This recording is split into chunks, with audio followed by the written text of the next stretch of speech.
This is Pride and Prejudice by Jane Austen. An Echoes from the Dust recording with narration by Christopher West. Chapter 1. It is a truth universally acknowledged that a single man in possession of a good fortune must be in want of a wife. However little known the feelings or views of such a man may be on his first entering a neighbourhood, this truth is so well fixed in the minds of the surrounding families that he is considered as the rightful property of someone or other of their daughters. "My dear Mr. Bennet," said his lady to him one day, "have you heard that Netherfield Park is let at last?" Mr. Bennet replied that he had not. "But it is," returned she, "for Mrs. Long has just been here, and she told me all about it." Mr. Bennet made no answer. "Do not you want to know who has taken it?" cried his wife impatiently. "You want to tell me, and I have no objection to hearing it." This was invitation enough. "Why, my dear, you must know.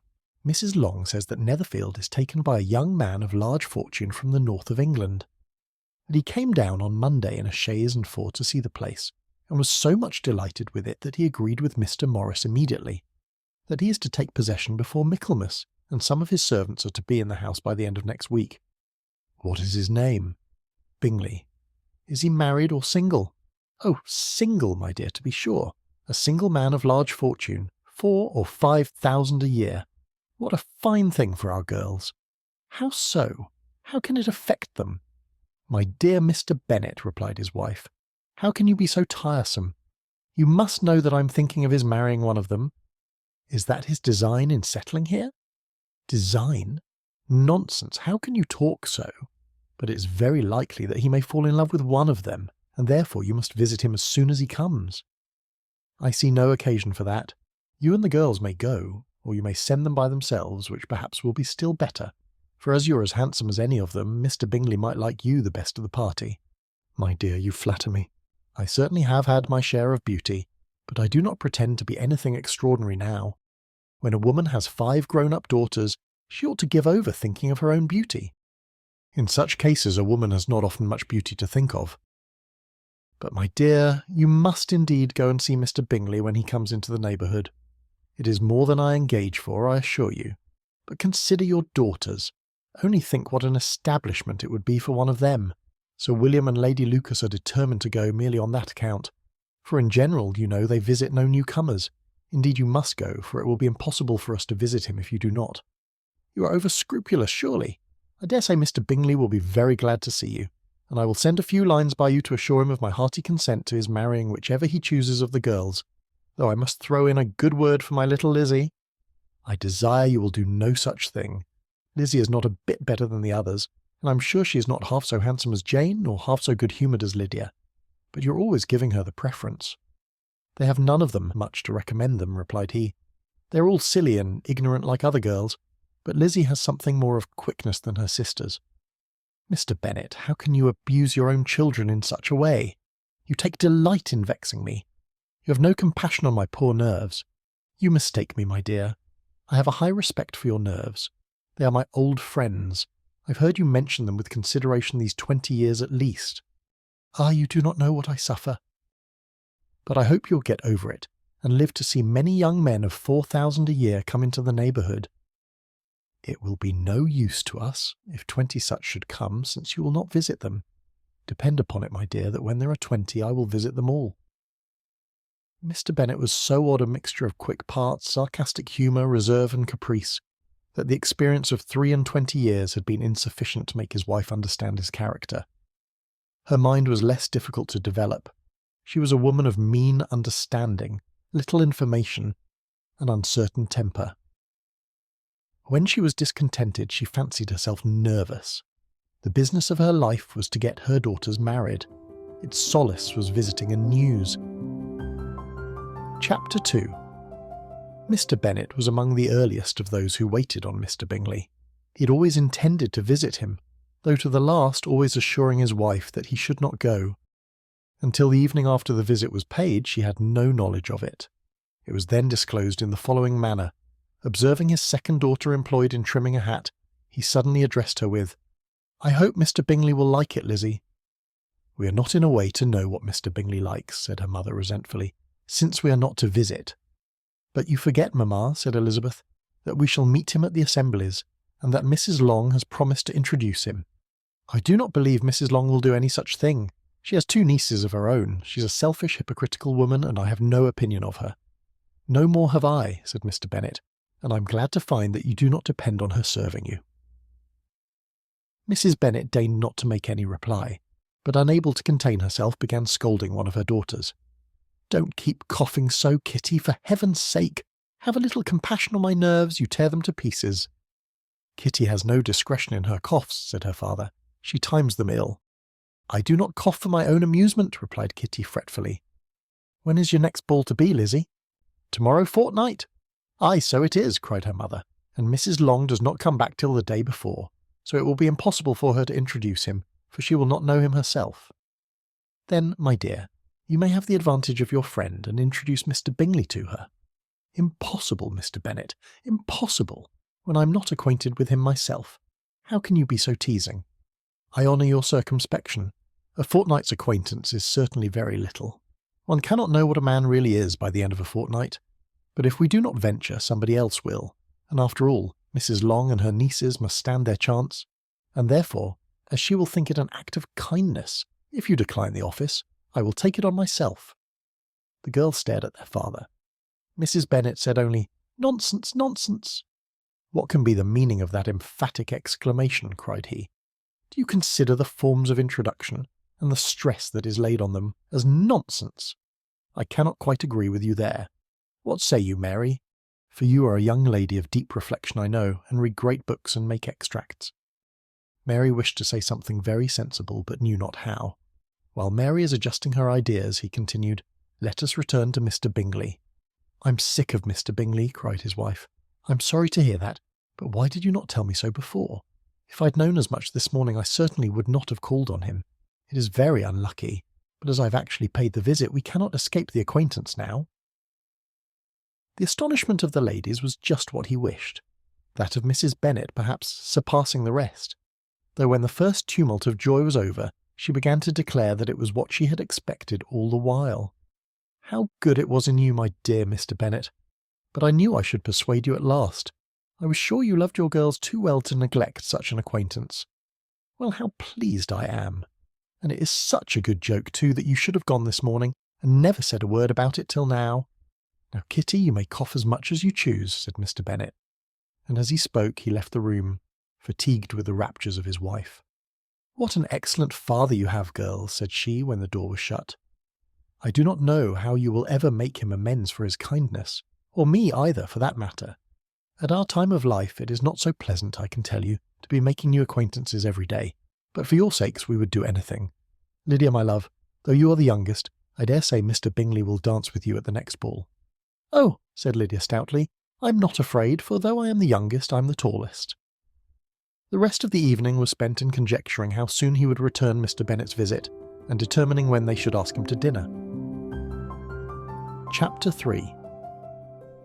Not all that Mrs. Bennet, however, with the assistance of her 5 daughters, could ask on the subject, was sufficient to draw from her husband any satisfactory description of Mr. Bingley.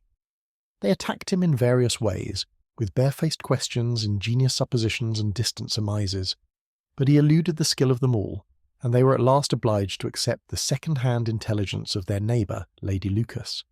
Her report was highly favourable. Sir William had been delighted with him.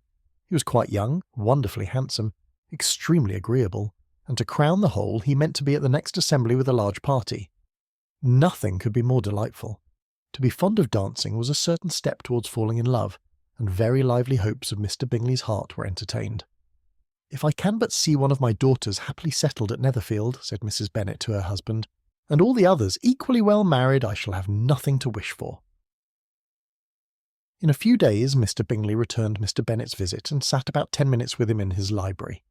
He had entertained hopes of being admitted to a sight of the young ladies, of whose beauty he had heard much, but he saw only the father. The ladies were somewhat more fortunate, for they had the advantage of ascertaining from an upper window that he wore a blue coat and rode a black horse. An invitation to dinner was soon afterwards dispatched, and already had Mrs. Bennet planned the courses that were to do credit to her housekeeping, when an answer arrived which deferred it all. Mr. Bingley was obliged to be in town the following day and consequently unable to accept the honour of their invitation, etc. Mrs. Bennet was quite disconcerted. She could not imagine what business he could have in town so soon after his arrival in Hertfordshire, and she began to fear that he might always be flying about from one place to another, and never settled at Netherfield as he ought to be. Lady Lucas quieted her fears a little by starting the idea of his being gone to London only to get a large party for the ball, and a report soon followed that Mr. Bingley was to bring 12 ladies and 7 gentlemen with him to the assembly. The girls grieved over such a number of ladies, but were comforted the day before the ball by hearing that, instead of 12, he had brought only 6 with him from London, his 5 sisters and a cousin, and when the party entered the assembly room, it consisted of only 5 altogether: Mr. Bingley, his 2 sisters, the husband of the eldest, and another young man. Mr. Bingley was good-looking and gentlemanlike. He had a pleasant countenance and easy, unaffected manners. His sisters were fine women, with an air of decided fashion. His brother-in-law, Mr. Hurst, merely looked the gentleman, but his friend Mr. Darcy soon drew the attention of the room by his fine, tall person, handsome features, noble mien, and the report, which was in general circulation within 5 minutes after his entrance, of his having 10,000 a year. The gentlemen pronounced him to be a fine figure of a man, the ladies declared he was much handsomer than Mr. Bingley, and he was looked at with great admiration for about half the evening, till his manners gave a disgust which turned the tide of his popularity, for he was discovered to be proud, to be above his company, and above being pleased, and not all his large estate in Derbyshire could then save him from having a most forbidding, disagreeable countenance, and being unworthy to be compared with his friend. Mr. Bingley had soon made himself acquainted with all the principal people in the room. He was lively and unreserved, danced every dance, was angry that the ball closed so early, and talked of giving one himself at Netherfield. Such amiable qualities must speak for themselves. What a contrast between him and his friend! Mr. Darcy danced only once with Mrs. Hurst and once with Miss Bingley, declined being introduced to any other lady, and spent the rest of the evening in walking about the room, speaking occasionally to one of his own party. His character was decided. He was the proudest, most disagreeable man in the world, and everybody hoped that he would never come there again. Amongst the most violent against him was Mrs. Bennet, whose dislike of his general behaviour was sharpened into particular resentment by his having slighted one of her daughters.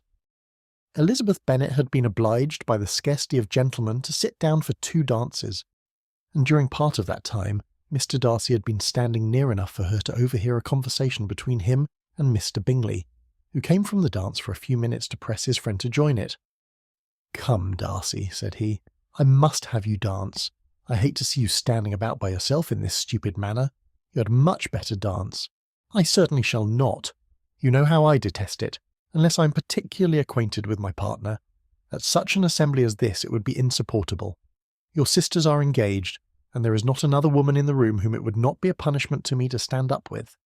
"I would not be so fastidious as you are," cried Bingley, "for a kingdom. Upon my honour, I never met with so many pleasant girls in my life as I have this evening, and there are several of them, you see, uncommonly pretty." "You are dancing with the only handsome girl in the room," said Mr. Darcy, looking at the eldest Miss Bennet. "Oh, she is the most beautiful creature I ever beheld. But there is one of her sisters sitting down just behind you who's very pretty and I dare say very agreeable. Do let me ask my partner to introduce you." "Which do you mean?" And turning round, he looked for a moment at Elizabeth, till, catching her eye, he withdrew his own and coldly said, "She's tolerable, but not handsome enough to tempt me, and I'm in no humour at present to give consequence to young ladies who are slighted by other men. You'd better return to your partner and enjoy her smiles, for you're wasting your time with me." Mr. Bingley followed his advice. Mr. Darcy walked off, and Elizabeth remained with no very cordial feelings towards him. She told the story, however, with great spirit among her friends, for she had a lively, playful disposition, which delighted in anything ridiculous. The evening altogether passed off pleasantly to the whole family. Mrs. Bennet had seen her eldest daughter much admired by the Netherfield party. Mr. Bingley had danced with her twice, and she had been distinguished by his sisters. Jane was as much gratified by this as her mother could be, though in a quieter way. Elizabeth felt Jane's pleasure. Mary had heard herself mentioned to Miss Bingley as the most accomplished girl in the neighbourhood, and Catherine and Lydia had been fortunate enough to be never without partners, which was all that they had yet learnt to care for at a ball. They returned therefore in good spirits to Longbourn, the village where they lived, and of which they were the principal inhabitants. They found Mr. Bennet still up. With a book he was regardless of time, and on the present occasion he had a good deal of curiosity as to the event of an evening which had raised such splendid expectations. He had rather hoped that all his wife's views on the stranger would be disappointed, but he soon found that he had a very different story to hear. "Oh, my dear Mr. Bennet," as she entered the room, "we have had a most delightful evening, a most excellent ball. I wish you had been there. Jane was so admired, nothing could be like it. Everybody said how well she looked, and Mr. Bingley thought her quite beautiful, and danced with her twice. Only think of that, my dear. He actually danced with her twice, and she was the only creature in the room that he asked a second time. First of all he asked Miss Lucas. I was so vexed to see him stand up with her. But however, he did not admire her at all. Indeed, nobody can, you know. And he seemed quite struck with Jane as she was going down the dance. So he inquired who she was, and got introduced and asked her for the two next. Then, the 2/3 he danced with Miss King, and the 2/4 with Maria Lucas, and the 2/5 with Jane again, and the 2/6 with Lizzie, and the Boulanger. If he had had any compassion for me, cried her husband impatiently, he would not have danced half so much. For God's sake, say no more of his partners. Oh, that he had sprained his ankle in the first dance. Oh, my dear, continued Mrs. Bennet, I am quite delighted with him. He's so excessively handsome, and his sisters are charming women. I never in my life saw anything more elegant than their dresses. I dare say the lace upon Mrs. Hurst's gown. Here she was interrupted again. Mr. Bennet protested against any description of finery. She was therefore obliged to seek another branch of the subject, and related, with much bitterness of spirit and some exaggeration, the shocking rudeness of Mr. Darcy. But I can assure you, she added, that Lizzie does not lose much by not suiting his fancy, for he is a most disagreeable, horrid man, not at all worth pleasing, so high and so conceited that there was no enduring him. He walked here, and he walked there, fancying himself so very great. Not handsome enough to dance with. I wish you had been there, my dear, to have given him one of your set-downs. I quite detest the man. Chapter 4. When Jane and Elizabeth were alone, the former, who had been cautious in her praise of Mr. Bingley before, expressed to her sister how very much she admired him. "He's just what a young man ought to be," said she, "sensible, good-humoured, lively, and I never saw such happy manners, so much ease with such perfect good breeding." "He's also handsome," replied Elizabeth, "which a young man ought likewise to be if he possibly can. His character is thereby complete." I was very much flattered by his asking me to dance a second time. I did not expect such a compliment. Did not you? I did for you. But that is one great difference between us. Compliments always take you by surprise, and me never. What could be more natural than his asking you again? He could not help seeing that you were about 5 times as pretty as every other woman in the room. No thanks to his gallantry for that. Well, he certainly is very agreeable, and I give you leave to like him. You have liked many a stupider person. Dear Lizzie! Oh, you're a great deal too apt, you know, to like people in general. You never see a fault in anybody. All the world are good and agreeable in your eyes.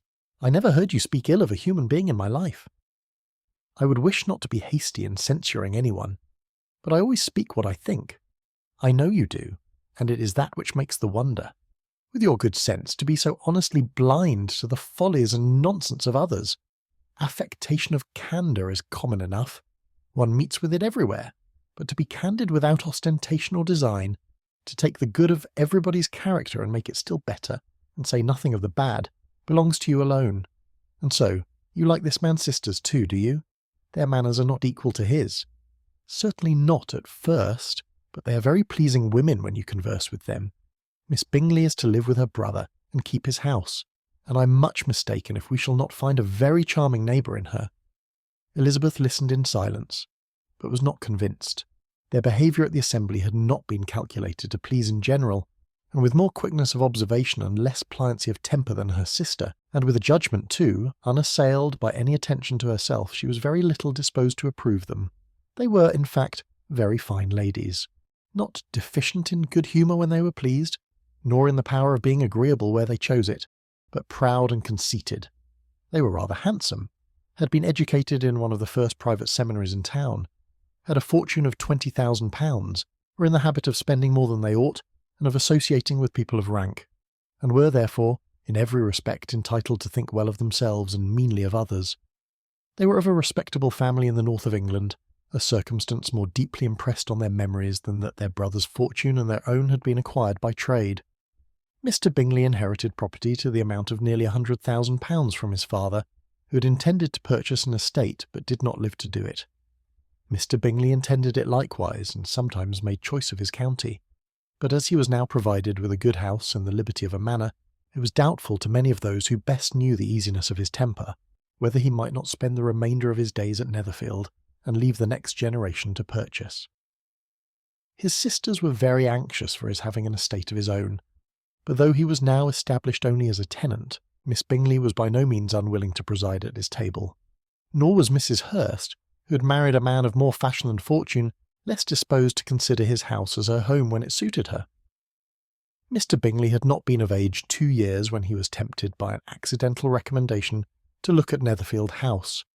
He did look at it, and into it for half an hour, was pleased with the situation and the principal rooms, satisfied with what the owner said in its praise, and took it immediately.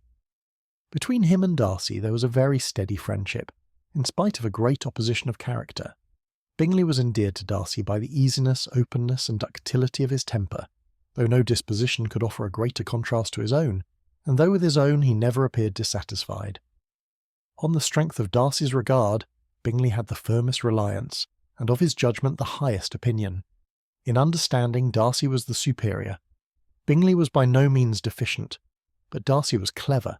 He was at the same time haughty, reserved, and fastidious, and his manners, though well-bred, were not inviting. In that respect his friend had greatly the advantage. Bingley was sure of being liked wherever he appeared. Darcy was continually giving offence. The manner in which they spoke of the Meryton assembly was sufficiently characteristic. Bingley had never met with pleasanter people or prettier girls in his life. Everybody had been most kind and attentive to him. There had been no formality, no stiffness. He had soon felt acquainted with all the room, and as to Miss Bennet he could not conceive an angel more beautiful. Darcy, on the contrary, had seen a collection of people in whom there was little beauty and no fashion, for none of whom he had felt the smallest interest, and from none received either attention or pleasure. Miss Bennet he acknowledged to be pretty, but she smiled too much. Mrs. Hurst and her sister allowed it to be so, but still they admired her and liked her, and pronounced her to be a sweet girl, and one whom they should not object to know more of. Miss Bennet was therefore established as a sweet girl, and their brother felt authorised by such commendation to think of her as he chose. Chapter 5. Within a short walk of Longbourn lived a family with whom the Bennets were particularly intimate. Sir William Lucas had been formerly in trade in Meryton, where he had made a tolerable fortune, and risen to the honour of knighthood by an address to the king during his mayoralty. The distinction had perhaps been felt too strongly. It had given him a disgust to his business and to his residence in a small market town, and quitting them both, he had removed with his family to a house about a mile from Meryton, denominated from that period Lucas Lodge, where he could think with pleasure of his own importance and, unshackled by business, occupy himself solely in being civil to all the world. For though elated by his rank, it did not render him supercilious. On the contrary, he was all attention to everybody. By nature inoffensive, friendly, and obliging, his presentation at St. James's had made him courteous. Lady Lucas was a very good kind of woman, not too clever to be a valuable neighbour to Mrs. Bennet. They had several children. The eldest of them, a sensible, intelligent young woman about 27, was Elizabeth's intimate friend. That the Miss Lucases and the Miss Bennets should meet to talk over a ball was absolutely necessary, and the morning after the assembly brought the former to Longbourn to hear and to communicate. "You began the evening well, Charlotte," said Mrs. Bennet with civil self-command to Miss Lucas. "You were Mr. Bingley's first choice." "Yes, but he seemed to like his second better." "Oh, you mean Jane, I suppose, because he danced with her twice. To be sure, that did seem as if he admired her. Indeed, I rather believe he did. I heard something about it, but I hardly know what. Something about Mr. Robinson." "Perhaps you mean what I overheard between him and Mr. Robinson. Did not I mention it to you? Mr. Robinson's asking him how he liked our Meryton assemblies, and whether he did not think there were a great many pretty women in the room, and which he thought the prettiest. And is answering immediately to the last question. Oh, the eldest Miss Bennet, beyond a doubt. There cannot be two opinions on that point. Upon my word! Well, that was very decided indeed, that does seem as if. But however, it may all come to nothing, you know. My overhearings were more to the purpose than yours, Eliza, said Charlotte. Mr. Darcy is not so well worth listening to as his friend, is he? Poor Eliza, to be only just tolerable. I beg you will not put it into Lizzie's head to be vexed by his ill treatment, for he's such a disagreeable man that it would be quite a misfortune to be liked by him. Mrs. Long told me last night that he sat close to her for half an hour without once opening his lips. Are you quite sure, ma'am? Is not there a little mistake? Said Jane. I certainly saw Mr. Darcy speaking to her. Aye, because she asked him at last how he liked Netherfield, and he could not help answering her, but she said he seemed very angry at being spoke to. Miss Bingley told me, said Jane, that he never speaks much unless among his intimate acquaintance. With them he is remarkably agreeable. I do not believe a word of it, my dear. If he had been so very agreeable, he would have talked to Mrs. Long. But I can guess how it was. Everybody says that he is eat up with pride, and I dare say he had heard somehow that Mrs. Long does not keep a carriage, and had to come to the ball in a hack chaise. I do not mind his not talking to Mrs. Long, said Miss Lucas, but I wish he had danced with Eliza. Another time, Lizzie, said her mother. I would not dance with him if I were you. I believe, ma'am, I may safely promise you never to dance with him. His pride, said Miss Lucas, does not offend me so much as pride often does, because there is an excuse for it. One cannot wonder that so very fine a young man, with family, fortune, everything in his favour, should think highly of himself. If I may so express it, he has a right to be proud. That is very true, replied Elizabeth, and I could easily forgive his pride if he had not mortified mine. Pride, observed Mary, who piqued herself upon the solidity of her reflections, is a very common failing, I believe. By all that I have ever read, I am convinced that it is very common indeed, that human nature is particularly prone to it, and that there are very few of us who do not cherish a feeling of self-complacency on the score of some quality or other, real or imaginary. Vanity and pride are different things, though the words are often used synonymously. A person may be proud without being vain. Pride relates more to our opinion of ourselves, vanity to what we would have others think of us. If I were as rich as Mr. Darcy, cried a young Lucas, who came with his sisters, I should not care how proud I was. I would keep a pack of foxhounds and drink a bottle of wine every day. Then you would drink a great deal more than you ought, said Mrs. Bennet, and if I were to see you at it, I should take away your bottle directly. The boy protested that she should not. She continued to declare that she would, and the argument ended only with the visit. Chapter 6. The ladies of Longbourn soon waited on those of Netherfield. The visit was returned in due form. Miss Bennet's pleasing manners grew on the good will of Mrs. Hurst and Miss Bingley, and though the mother was found to be intolerable, and the younger sisters not worth speaking to, a wish of being better acquainted with them was expressed towards the two eldest. By Jane this attention was received with the greatest pleasure, but Elizabeth still saw superciliousness in their treatment of everybody, hardly excepting even her sister, and could not like them, though their kindness to Jane, such as it was, had a value as arising in all probability from the influence of their brother's admiration. It was generally evident whenever they met that he did admire her, and to her it was equally evident that Jane was yielding to the preference which she had begun to entertain for him from the first, and was in a way to be very much in love. But she considered with pleasure that it was not likely to be discovered by the world in general, since Jane united with great strength of feeling, a composure of temper and an uniform cheerfulness of manner, which would guard her from the suspicions of the impertinent. She mentioned this to her friend Miss Lucas. It may, perhaps, be pleasant, replied Charlotte, to be able to impose on the public in such a case, but it is sometimes a disadvantage to be so very guarded. If a woman conceals her affection with the same skill from the object of it, she may lose the opportunity of fixing him, and it will then be but poor consolation to believe the world equally in the dark. There is so much of gratitude or vanity in almost every attachment that it is not safe to leave any to itself. We can all begin freely, a slight preference is natural enough, but there are very few of us who have heart enough to be really in love without encouragement. In 9 cases out of 10, a woman had better show more affection than she feels. Bingley likes your sister undoubtedly, but he may never do more than like her, if she does not help him on. But she does help him on, as much as her nature will allow. If I can perceive her regard for him, he must be a simpleton indeed not to discover it too. Remember, Eliza, that he does not know Jane's disposition as you do. But if a woman is partial to a man and does not endeavour to conceal it, he must find it out. Perhaps he must, if he sees enough of her.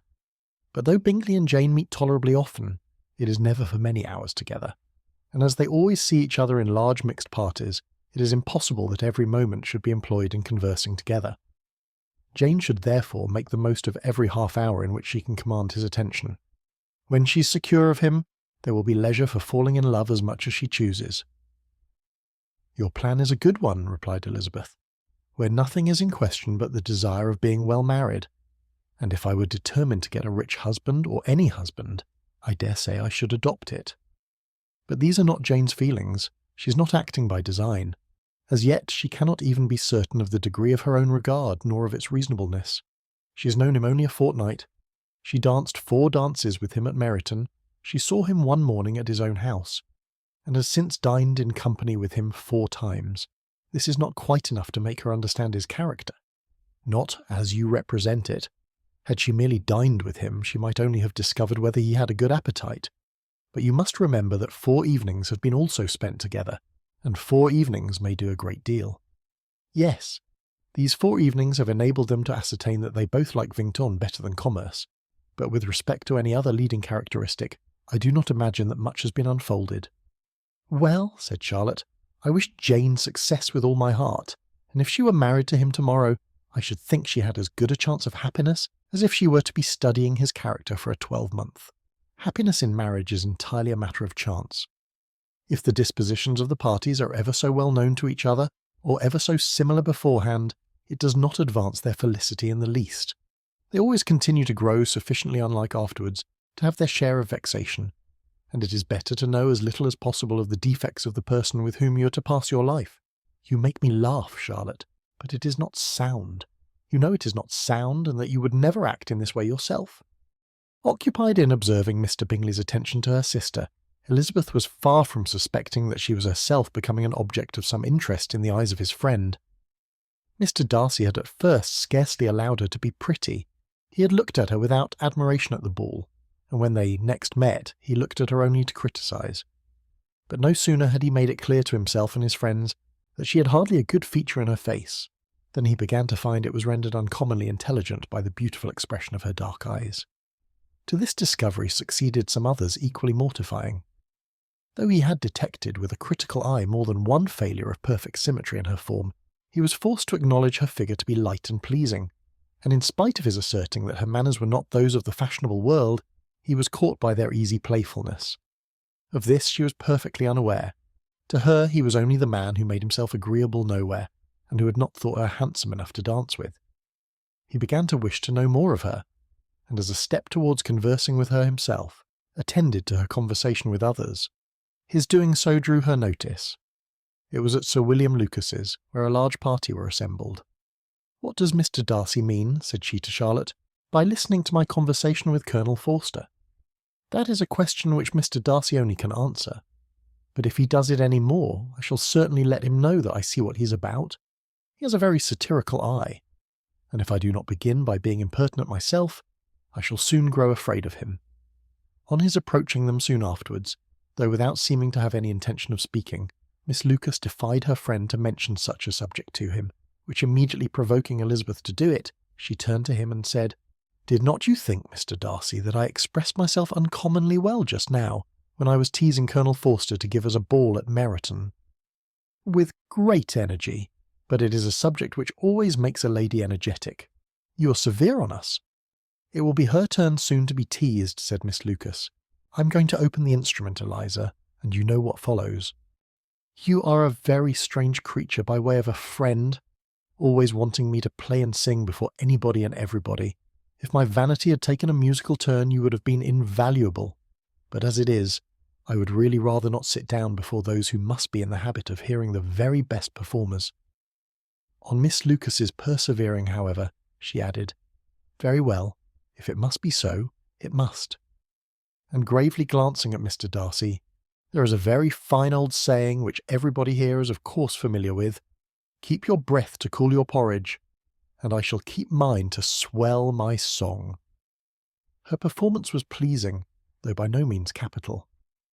After a song or two, and before she could reply to the entreaties of several that she would sing again, she was eagerly succeeded at the instrument by her sister Mary, who, having, in consequence of being the only plain one in the family, worked hard for knowledge and accomplishments, was always impatient for display.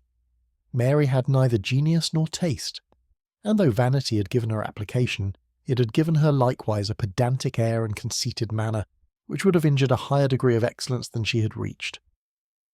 Elizabeth, easy and unaffected, had been listened to with much more pleasure, though not playing half so well, and Mary, at the end of a long concerto, was glad to purchase praise and gratitude by Scotch and Irish airs at the request of her younger sisters, who, with some of the Lucases and 2 or 3 officers, joined eagerly in dancing at one end of the room. Mr. Darcy stood near them in silent indignation at such a mode of passing the evening, to the exclusion of all conversation, and was too much engrossed by his own thoughts to perceive that Sir William Lucas was his neighbour, till Sir William thus began. "What a charming amusement for young people this is, Mr. Darcy. There is nothing like dancing after all. I consider it as one of the first refinements of polished societies." "Certainly, sir, and it has the advantage also of being in vogue amongst the less polished societies of the world. Every savage can dance." Sir William only smiled. "Your friend performs delightfully," he continued after a pause, on seeing Bingley join the group. "And I doubt not that you are an adept in the science yourself, Mr. Darcy. You saw me dance at Meryton, I believe, sir. Yes, indeed, and received no inconsiderable pleasure from the sight. Do you often dance at St. James's?" "Never, sir. Do you not think it would be a proper compliment to the place?" "It is a compliment which I never pay to any place if I can avoid it." "You have a house in town, I conclude?" Mr. Darcy bowed. "I had once some thoughts of fixing in town myself, for I am fond of superior society, but I did not feel quite certain that the air of London would agree with Lady Lucas." He paused in hopes of an answer, but his companion was not disposed to make any, and Elizabeth at that instant moving towards them, he was struck with the notion of doing a very gallant thing, and called out to her, "My dear Miss Eliza, why are not you dancing? Mr. Darcy, you must allow me to present this young lady to you as a very desirable partner. You cannot refuse to dance, I am sure, when so much beauty is before you." And taking her hand, he would have given it to Mr. Darcy, who, though extremely surprised, was not unwilling to receive it, when she instantly drew back and said with some discomposure to Sir William, "Indeed, sir, I have not the least intention of dancing. I entreat you not to suppose that I move this way in order to beg for a partner." Mr. Darcy, with grave propriety, requested to be allowed the honour of her hand, but in vain. Elizabeth was determined, nor did Sir William at all shake her purpose by his attempt at persuasion. "You excel so much in the dance, Miss Eliza, that it is cruel to deny me the happiness of seeing you, and though this gentleman dislikes the amusement in general, he can have no objection, I am sure, to oblige us for 1/2 hour." "Mr. Darcy is all politeness," said Elizabeth, smiling. "He is, indeed. But considering the inducement, my dear Miss Eliza, we cannot wonder at his complaisance. For who would object to such a partner?" Elizabeth looked archly and turned away. Her resistance had not injured her with the gentleman, and he was thinking of her with some complacency, when thus accosted by Miss Bingley. "I can guess the subject of your reverie."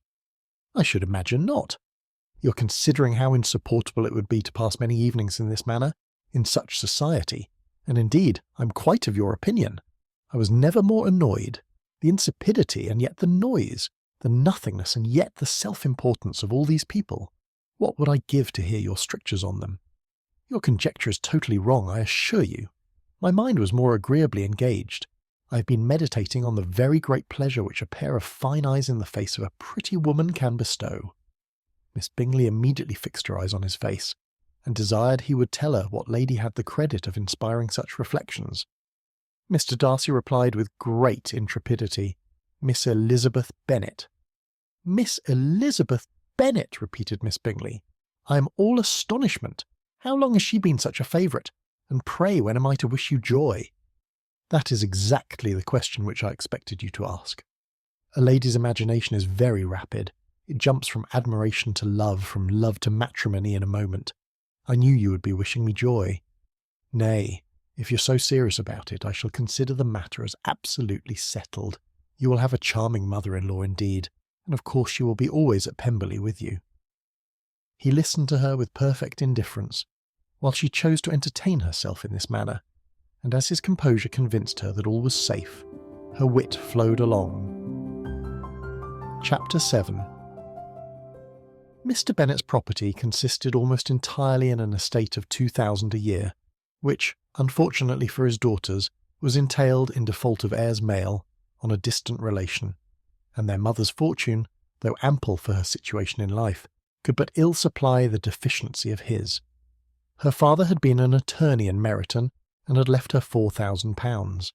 She had a sister married to a Mr. Phillips, who had been a clerk to their father, and succeeded him in the business, and a brother settled in London in a respectable line of trade. The village of Longbourn was only 1 mile from Meryton, a most convenient distance for the young ladies, who were usually tempted thither 3 or 4 times a week to pay their duty to their aunt and to a milliner's shop just over the way. The 2 youngest of the family, Catherine and Lydia, were particularly frequent in these attentions. Their minds were more vacant than their sisters', and when nothing better offered, a walk to Meryton was necessary to amuse their morning hours and furnish conversation for the evening. And however bare of news the country in general might be, they always contrived to learn some from their aunt. At present, indeed, they were well supplied both with news and happiness by the recent arrival of a militia regiment in the neighbourhood. It was to remain the whole winter, and Meryton was the headquarters. Their visits to Mrs. Phillips were now productive of the most interesting intelligence. Every day added something to their knowledge of the officers' names and connections. Their lodgings were not long a secret, and at length they began to know the officers themselves. Mr. Phillips visited them all, and this opened to his nieces a source of felicity unknown before. They could talk of nothing but officers, and Mr. Bingley's large fortune, the mention of which gave animation to their mother, was worthless in their eyes when opposed to the regimentals of an ensign. After listening one morning to their effusions on this subject, Mr. Bennet coolly observed, "From all that I can collect by your manner of talking, you must be 2 of the silliest girls in the country. I have suspected it some time, but I am now convinced." Catherine was disconcerted, and made no answer, but Lydia, with perfect indifference, continued to express her admiration of Captain Carter, and her hope of seeing him in the course of the day, as he was going the next morning to London. "I am astonished, my dear," said Mrs. Bennet, "that you should be so ready to think your own children silly. If I wish to think slightingly of anybody's children, it should not be of my own, however. If my children are silly, I must hope to be always sensible of it. Yes, but as it happens, they are all of them very clever. This is the only point, I flatter myself, on which we do not agree. I had hoped that our sentiments coincided in every particular, but I must so far differ from you as to think our 2 youngest daughters uncommonly foolish." "My dear Mr. Bennet, you must not expect such girls to have the sense of their father and mother. When they get to our age, I dare say they will not think about officers any more than we do. I remember the time when I liked a red coat myself very well, and indeed so I do still at my heart. And if a smart young colonel with 5,000 or 6,000 a year should want one of my girls, I shall not say nay to him. And I thought Colonel Forster looked very becoming the other night at Sir William's in his regimentals." "Mamma," cried Lydia, "my aunt says that Colonel Forster and Captain Carter do not go so often to Miss Watson's as they did when they first came. She sees them now very often standing in Clark's library." Mrs. Bennet was prevented replying by the entrance of the footman with a note for Miss Bennet. It came from Netherfield, and the servant waited for an answer. Mrs. Bennet's eyes sparkled with pleasure, and she was eagerly calling out while her daughter read, "Well, Jane, who is it from? What is it about? What does he say?" "Well, Jane, make haste and tell us. Make haste, my love." "It is from Miss Bingley," said Jane, and then read it aloud. "My dear friend, if you are not so compassionate as to dine today with Louisa and me, we shall be in danger of hating each other for the rest of our lives, for a whole day's tete-a-tete between 2 women can never end without a quarrel. Come as soon as you can on the receipt of this. My brother and the gentlemen are to dine with the officers. Yours ever, Caroline Bingley." "With the officers?" cried Lydia. "I wonder my aunt did not tell us of that." "Dining out," said Mrs. Bennet. "That is very unlucky." "Can I have the carriage?" said Jane. "No, my dear. You'd better go on horseback, because it seems likely to rain, and then you must stay all night." "That would be a good scheme," said Elizabeth, "if you were sure that they would not offer to send her home." "Oh, but the gentlemen will have Mr. Bingley's chaise to go to Meryton, and the hearse have no horses to theirs." "I had much rather go in the coach." "But my dear, your father cannot spare the horses, I'm sure. They are wanted in the farm, Mr. Bennet, are not they?" "They are wanted in the farm much oftener than I can get them." "But if you have got them today," said Elizabeth, "my mother's purpose will be answered." She did at last extort from her father an acknowledgment that the horses were engaged. Jane was therefore obliged to go on horseback, and her mother attended her to the door with many cheerful prognostics of a bad day. Her hopes were answered. Jane had not been gone long before it rained hard. Her sisters were uneasy for her, but her mother was delighted. The rain continued the whole evening without intermission. Jane certainly could not come back.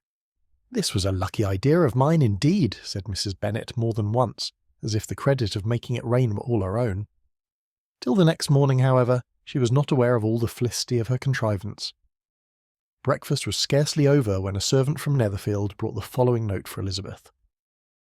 "My dearest Lizzie, I find myself very unwell this morning, which I suppose is to be imputed to my getting wet through yesterday.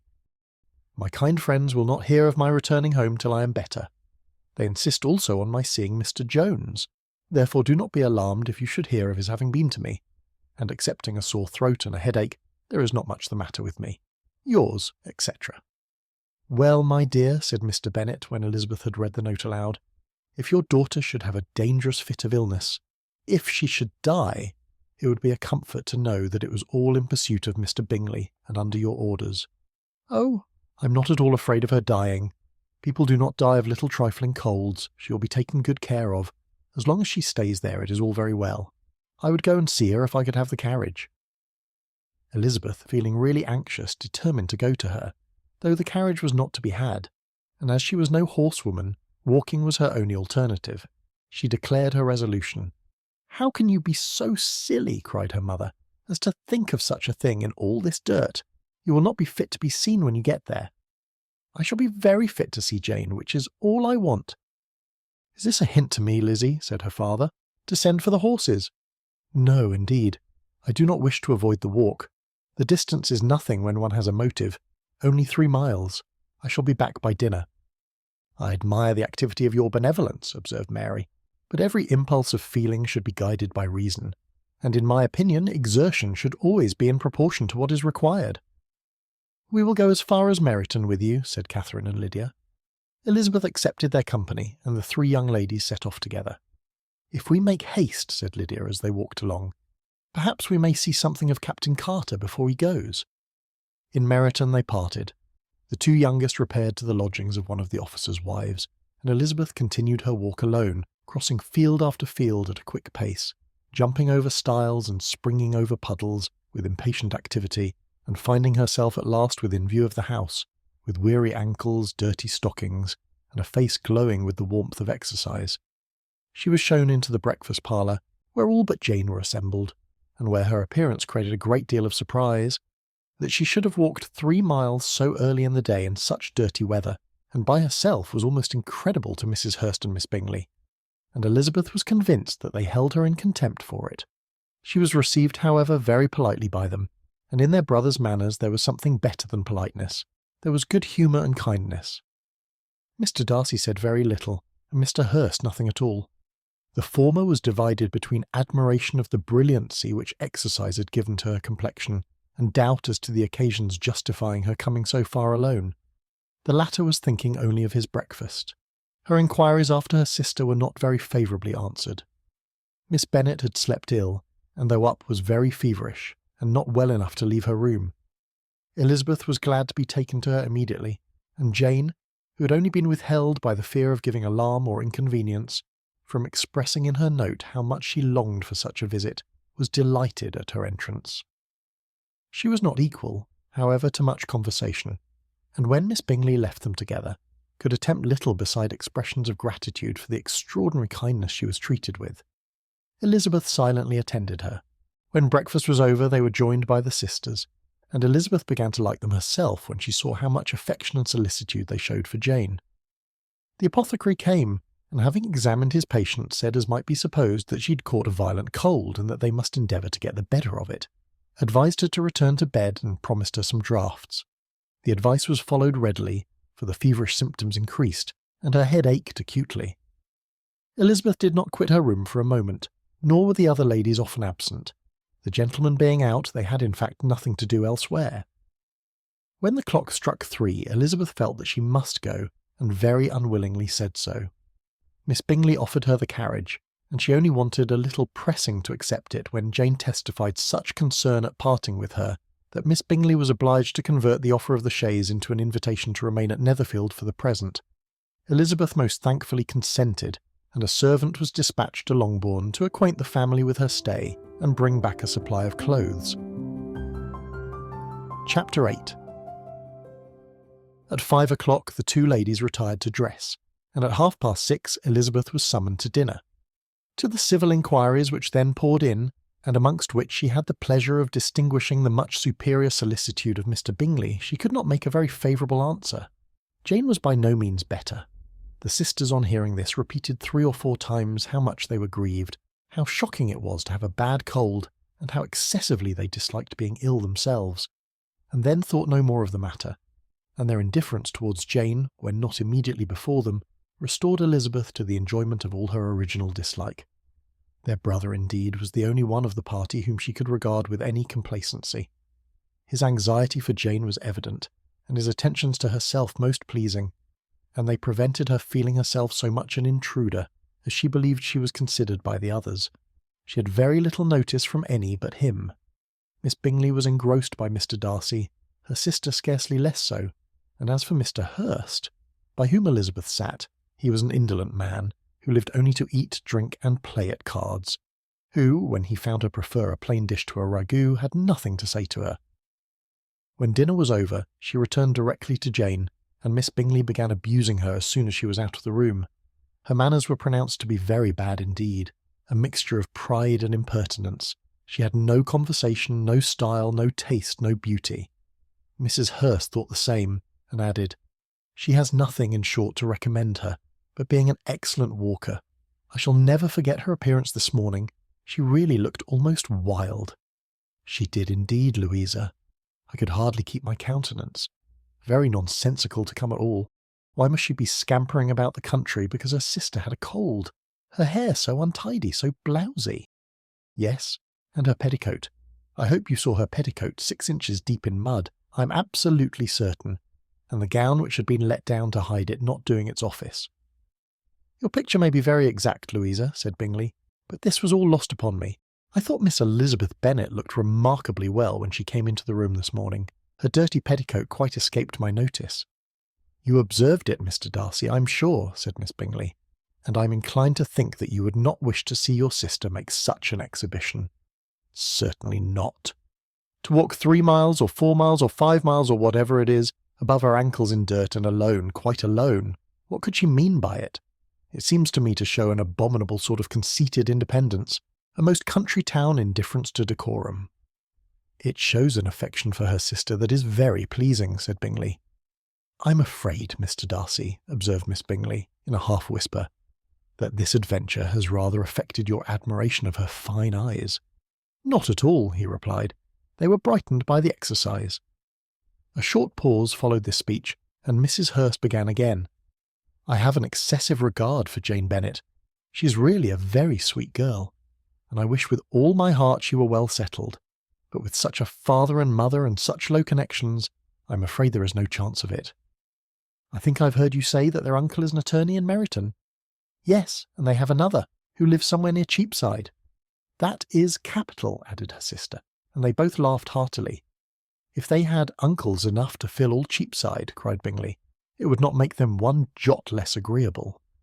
"But it must very materially lessen their chance of marrying men of any consideration in the world," replied Darcy.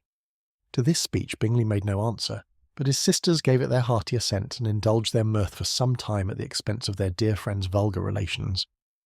With a renewal of tenderness, however, they repaired to her room on leaving the dining-parlour, and sat with her till summoned to coffee.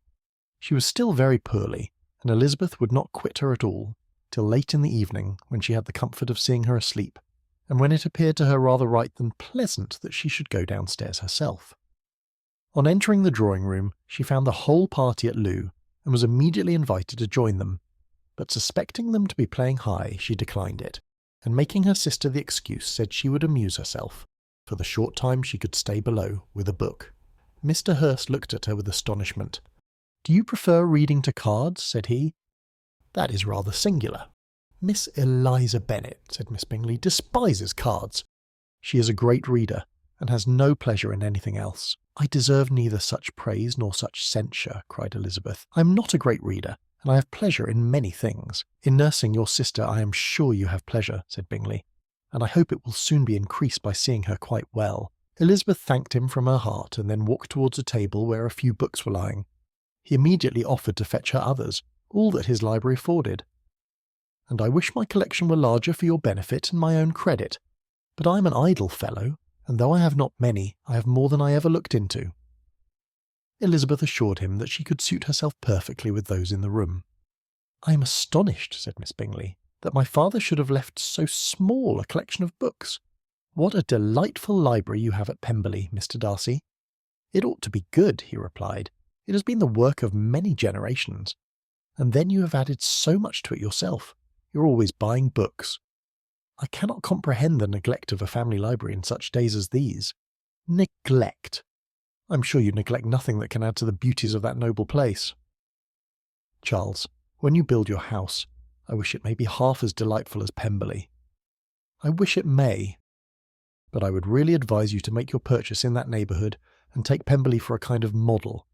There is not a finer county in England than Derbyshire." "With all my heart. I will buy Pemberley itself if Darcy will sell it. I am talking of possibilities, Charles."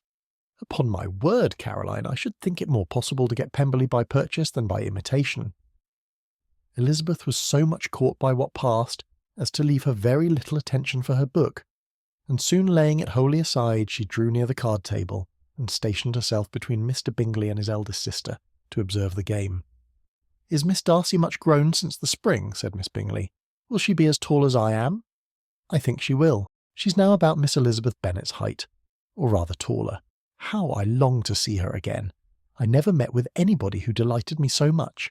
Such a countenance, such manners, and so extremely accomplished for her age. Her performance on the pianoforte is exquisite." "It is amazing to me," said Bingley, "how young ladies can have patience to be so very accomplished as they all are." "All young ladies accomplished? My dear Charles, what do you mean?" "Yes, all of them, I think. They all paint tables, cover screens, and net purses. I scarcely know anyone who cannot do all this, and I am sure I never heard a young lady spoken of for the first time without being informed that she was very accomplished." "Your list of the common extent of accomplishments," said Darcy, "has too much truth. The word is applied to many a woman who deserves it no otherwise than by netting a purse or covering a screen. But I'm very far from agreeing with you in your estimation of ladies in general. I cannot boast of knowing more than half a dozen in the whole range of my acquaintance that are really accomplished." "Nor I, I'm sure," said Miss Bingley. "Then," observed Elizabeth, "you must comprehend a great deal in your idea of an accomplished woman." "Yes, I do comprehend a great deal in it." "Oh, certainly," cried his faithful assistant. "No one can be really esteemed accomplished who does not greatly surpass what is usually met with. A woman must have a thorough knowledge of music, singing, drawing, dancing, and the modern languages to deserve the word. And besides all this, she must possess a certain something in her air and manner of walking, the tone of her voice, her address and expressions, or the word will be but half deserved. All this she must possess," added Darcy, "and to all she must yet add something more substantial in the improvement of her mind by extensive reading. I am no longer surprised at your knowing only 6 accomplished women. I rather wonder now at your knowing any. Are you so severe upon your own sex as to doubt the possibility of all this?" "I never saw such a woman. I never saw such capacity and taste and application and elegance as you describe united." Mrs. Hurst and Miss Bingley both cried out against the injustice of her implied doubt, and were both protesting that they knew many women who answered this description, when Mr. Hurst called them to order, with bitter complaints of their inattention to what was going forward. As all conversation was thereby at an end, Elizabeth soon afterwards left the room. "Eliza Bennet," said Miss Bingley, when the door was closed on her, "is one of those young ladies who seek to recommend themselves to the other sex by undervaluing their own, and with many men, I dare say, it succeeds. But in my opinion, it is a paltry device, a very mean art." "Undoubtedly," replied Darcy, to whom this remark was chiefly addressed, "there is meanness in all the arts which ladies sometimes condescend to employ for captivation. Whatever bears affinity to cunning is despicable. Miss Bingley was not so entirely satisfied with this reply as to continue the subject.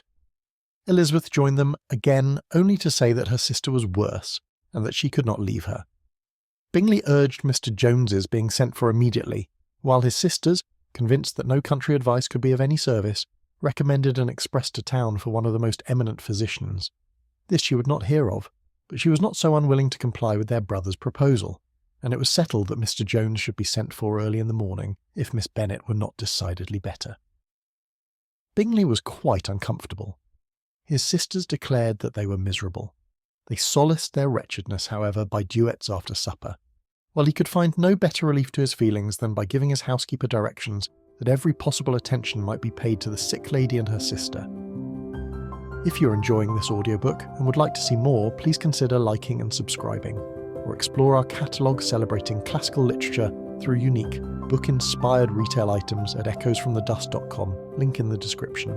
Discover elegant gifts, decor, apparel and stationery, inspired by timeless works like Pride and Prejudice, perfect for book lovers, collectors, and anyone seeking to bring literary classics into modern life. Chapter 9. Elizabeth passed the chief of the night in her sister's room, and in the morning had the pleasure of being able to send a tolerable answer to the inquiries which she very early received from Mr. Bingley by a housemaid, and some time afterwards from the two elegant ladies who waited on his sisters. In spite of this amendment, however, she requested to have a note sent to Longbourn, desiring her mother to visit Jane and form her own judgment of her situation. The note was immediately dispatched and its contents as quickly complied with. Mrs. Bennet, accompanied by her two youngest girls, reached Netherfield soon after the family breakfast. Had she found Jane in any apparent danger, Mrs. Bennet would have been very miserable, but being satisfied on seeing her that her illness was not alarming, she had no wish of her recovering immediately, as a restoration to health would probably remove her from Netherfield. She would not listen, therefore, to her daughter's proposal of being carried home. Neither did the apothecary, who arrived about the same time, think it at all advisable. After sitting a little while with Jane, on Miss Bingley's appearance and invitation, the mother and three daughters all attended her into the breakfast parlour. Bingley met them with hopes that Mrs. Bennet had not found Miss Bennet worse than she expected. "Indeed I have, sir," was her answer. "She is a great deal too ill to be moved. Mr. Jones says we must not think of moving her. We must trespass a little longer on your kindness." "Removed!" cried Bingley. "It must not be thought of. My sister, I'm sure, will not hear of her removal." "You may depend upon it, madam," said Miss Bingley, with cold civility, "that Miss Bennet shall receive every possible attention while she remains with us." Mrs. Bennet was profuse in her acknowledgments. "I am sure," she added, "if it was not for such good friends, I do not know what would become of her, for she is very ill indeed, and suffers a vast deal, though with the greatest patience in the world, which is always the way with her, for she has without exception the sweetest temper I ever met with. I often tell my other girls they are nothing to her. You have a sweet room here, Mr. Bingley, and a charming prospect over that gravel walk. I do not know a place in the country that is equal to Netherfield. You will not think of quitting it in a hurry, I hope, though you have but a short lease." "Whatever I do is done in a hurry," replied he, "and therefore if I should resolve to quit Netherfield, I should probably be off in 5 minutes. At present, however, I consider myself as quite fixed here." "That is exactly what I should have supposed of you," said Elizabeth. "You begin to comprehend me, do you?" cried he, turning towards her. "Oh yes, I understand you perfectly. I wish I might take this for a compliment, but to be so easily seen through, I am afraid, is pitiful. That is as it happens. It does not necessarily follow that a deep, intricate character is more or less estimable than such a one as yours." "Lizzie," cried her mother, "remember where you are, and do not run on in the wild manner that you are suffered to do at home." "I did not know before," continued Bingley immediately, "that you were a studier of character. It must be an amusing study." "Yes, but intricate characters are the most amusing. They have at least that advantage." "The country," said Darcy, "can in general supply but few subjects for such a study. In a country neighbourhood you move in a very confined and unvarying society. But people themselves alter so much that there is something new to be observed in them forever." "Yes, indeed," cried Mrs. Bennet, offended by his manner of mentioning a country neighbourhood. "I assure you there is quite as much of that going on in the country as in town." Everybody was surprised. and Darcy, after looking at her for a moment, turned silently away. Mrs. Bennet, who fancied she had gained a complete victory over him, continued her triumph. "I cannot see that London has any great advantage over the country, for my part, except the shops and public places. The country is a vast deal pleasanter, is not it, Mr. Bingley?" "When I am in the country," he replied, "I never wish to leave it, and when I am in town it is pretty much the same. They have each their advantages, and I can be equally happy in either." "Aye, that is because you have the right disposition. But that gentleman," looking at Darcy, "seemed to think the country was nothing at all." "Indeed, mamma, you're mistaken," said Elizabeth, blushing for her mother. "You quite mistook Mr. Darcy. He only meant that there was not such a variety of people to be met with in the country as in town, which you must acknowledge to be true." "Certainly, my dear. Nobody said there were. But as to not meeting with many people in this neighbourhood, I believe there are few neighbourhoods larger. I know we dine with 24 families." Nothing but concern for Elizabeth could enable Bingley to keep his countenance. His sister was less delicate, and directed her eye towards Mr. Darcy with a very expressive smile. Elizabeth, for the sake of saying something that might turn her mother's thoughts, now asked her if Charlotte Lucas had been at Longbourn since her coming away. "Yes, she called yesterday with her father. What an agreeable man Sir William is, Mr. Bingley, is not he? So much the man of fashion. So genteel and so easy. He has always something to say to everybody. That is my idea of good breeding. And those persons who fancy themselves very important and never open their mouths quite mistake the matter." "Did Charlotte dine with you?" "No, she would go home. I fancy she was wanted about the mince pies. For my part, Mr. Bingley, I always keep servants that can do their own work. My daughters are brought up differently, but everybody is to judge for themselves, and the Lucases are a very good sort of girls, I assure you. It is a pity they are not handsome. Not that I think Charlotte so very plain, but then she is our particular friend." "She seems a very pleasant young woman," said Bingley. "Oh dear, yes. But you must own she's very plain. Lady Lucas herself has often said so, and envied me Jane's beauty. I do not like to boast of my own child, but to be sure, Jane, one does not often see anybody better looking. It is what everybody says. I do not trust my own partiality. When she was only 15, there was a gentleman at my brother Gardiner's in town so much in love with her that my sister-in-law was sure he would make her an offer before we came away. But however, he did not. Perhaps he thought her too young. However, he wrote some verses on her, and very pretty they were." "And so ended his affection," said Elizabeth impatiently. "There has been many a one, I fancy, overcome in the same way. I wonder who first discovered the efficacy of poetry in driving away love." "I have been used to consider poetry as the food of love," said Darcy. "Of a fine, stout, healthy love it may. Everything nourishes what is strong already. But if it be only a slight, thin sort of inclination, I am convinced that one good sonnet will starve it entirely away." Darcy only smiled, and the general pause which ensued made Elizabeth tremble lest her mother should be exposing herself again. She longed to speak, but could think of nothing to say, and after a short silence Mrs. Bennet began repeating her thanks to Mr. Bingley for his kindness to Jane, with an apology for troubling him also with Lizzie. Mr. Bingley was unaffectedly civil in his answer, and forced his younger sister to be civil also, and say what the occasion required. She performed her part indeed without much graciousness, but Mrs. Bennet was satisfied, and soon afterwards ordered her carriage.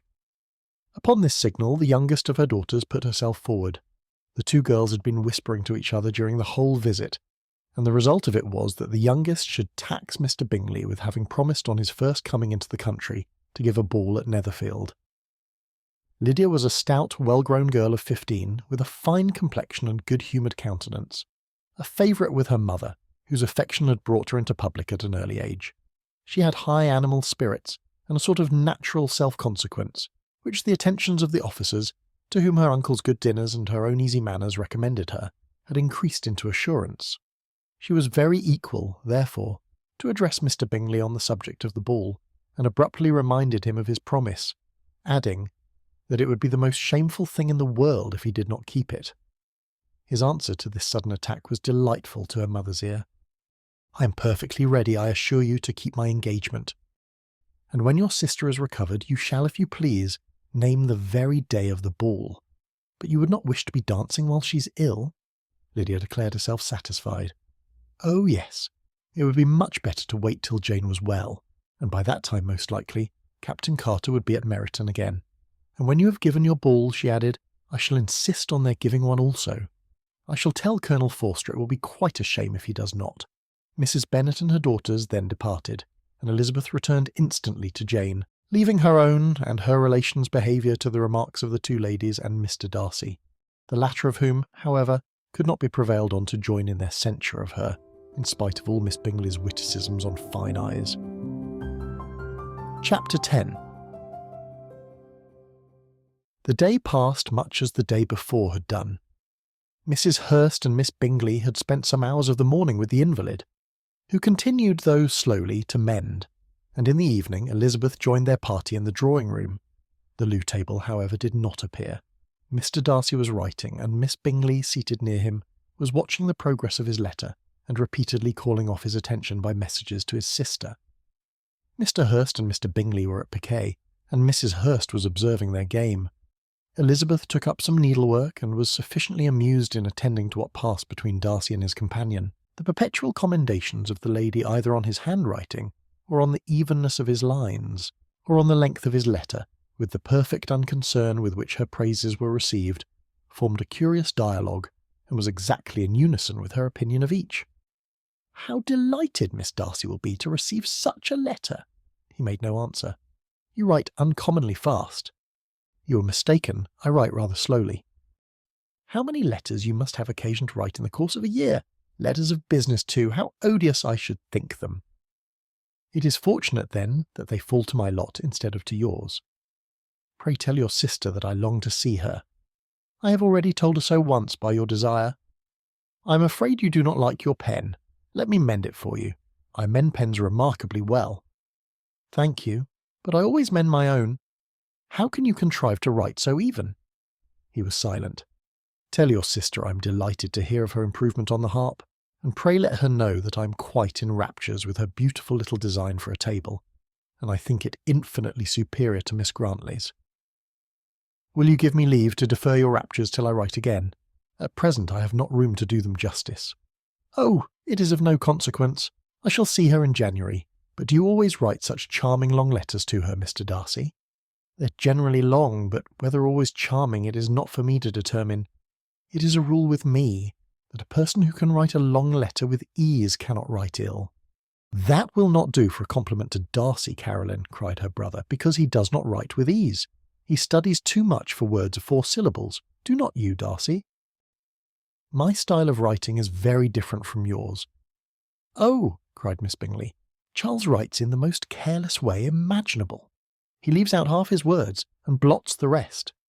My ideas flow so rapidly that I have not time to express them, by which means my letters sometimes convey no ideas at all to my correspondents. Your humility, Mr. Bingley, said Elizabeth, must disarm reproof. Nothing is more deceitful, said Darcy, than the appearance of humility. It is often only carelessness of opinion, and sometimes an indirect boast. And which of the two do you call my little recent piece of modesty? The indirect boast? For you are really proud of your defects in writing, because you consider them as proceeding from a rapidity of thought and carelessness of execution, which, if not estimable, you think at least highly interesting. The power of doing anything with quickness is always much prized by the possessor, and often without any attention to the imperfection of the performance. When you told Mrs. Bennet this morning that if you ever resolved on quitting Netherfield you should be gone in 5 minutes, you meant it to be a sort of panegyric, of compliment to yourself. And yet what is there so very laudable in a precipitance which must leave very necessary business undone, and can be of no real advantage to yourself or anyone else?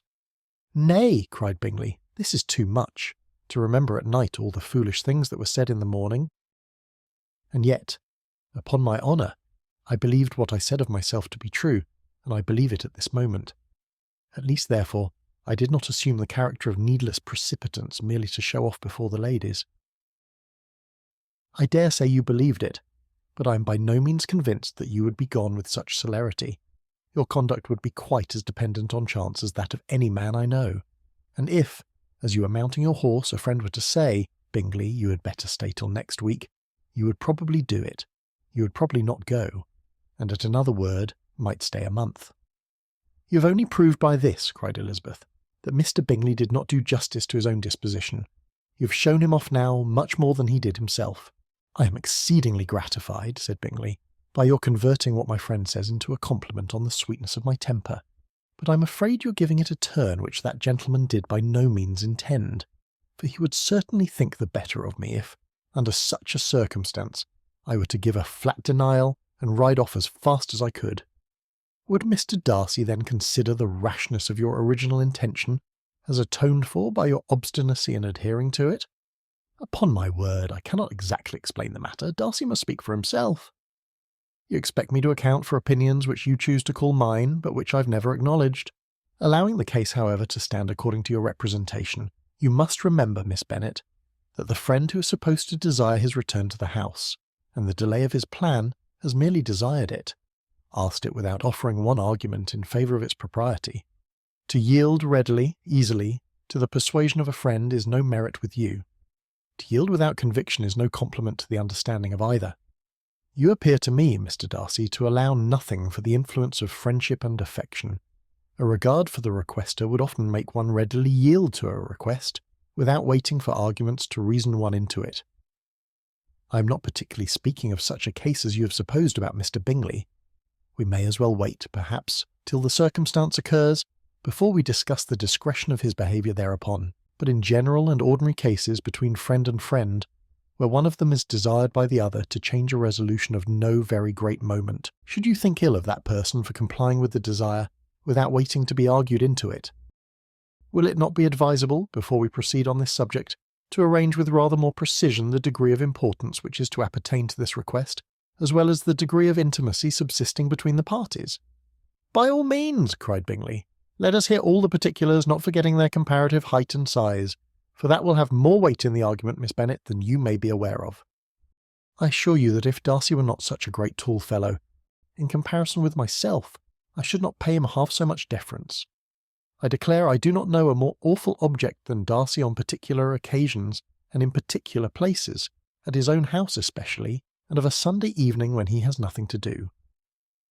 Mr. Darcy smiled, but Elizabeth thought she could perceive that he was rather offended, and therefore checked her laugh. Miss Bingley warmly resented the indignity he had received in an expostulation with her brother for talking such nonsense. "I see your design, Bingley," said his friend. "You dislike an argument, and want to silence this. Perhaps I do. Arguments are too much like disputes. If you and Miss Bennet will defer yours till I am out of the room, I shall be very thankful, and then you may say whatever you like of me."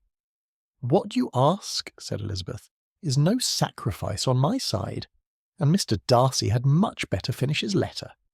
Mr. Darcy took her advice and did finish his letter. When that business was over, he applied to Miss Bingley and Elizabeth for the indulgence of some music. Miss Bingley moved with alacrity to the pianoforte, and after a polite request that Elizabeth would lead the way, which the other as politely and more earnestly negatived, she seated herself. Mrs. Hur sang with her sister, and while they were thus employed, Elizabeth could not help observing, as she turned over some music books that lay on the instrument, how frequently Mr. Darcy's eyes were fixed on her. She hardly knew how to suppose that she could be an object of admiration to so great a man, and yet that he should look at her because he disliked her was still more strange. She could only imagine, however, at last, that she drew his notice because there was something about her more wrong and reprehensible, according to his ideas of right, than in any other person present. The supposition did not pain her. She liked him too little to care for his approbation. After playing some Italian songs, Miss Bingley varied the charm by a lively Scotch air, and soon afterwards Mr. Darcy, drawing near Elizabeth, said to her, "Do you not feel a great inclination, Miss Bennet, to see such an opportunity of dancing a reel?" She smiled, but made no answer. He repeated the question with some surprise at her silence. "Oh," said she, "I heard you before, but I could not immediately determine what to say in reply. You wanted me, I know, to say, 'yes,' that you might have the pleasure of despising my taste.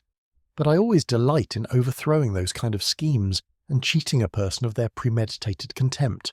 I have, therefore, made up my mind to tell you that I do not want to dance a reel at all, and now despise me if you dare." "Indeed I do not dare." Elizabeth, having rather expected to affront him, was amazed at his gallantry, but there was a mixture of sweetness and archness in her manner which made it difficult for her to affront anybody, and Darcy had never been so bewitched by any woman as he was by her. He really believed that, were it not for the inferiority of her connections, he should be in some danger.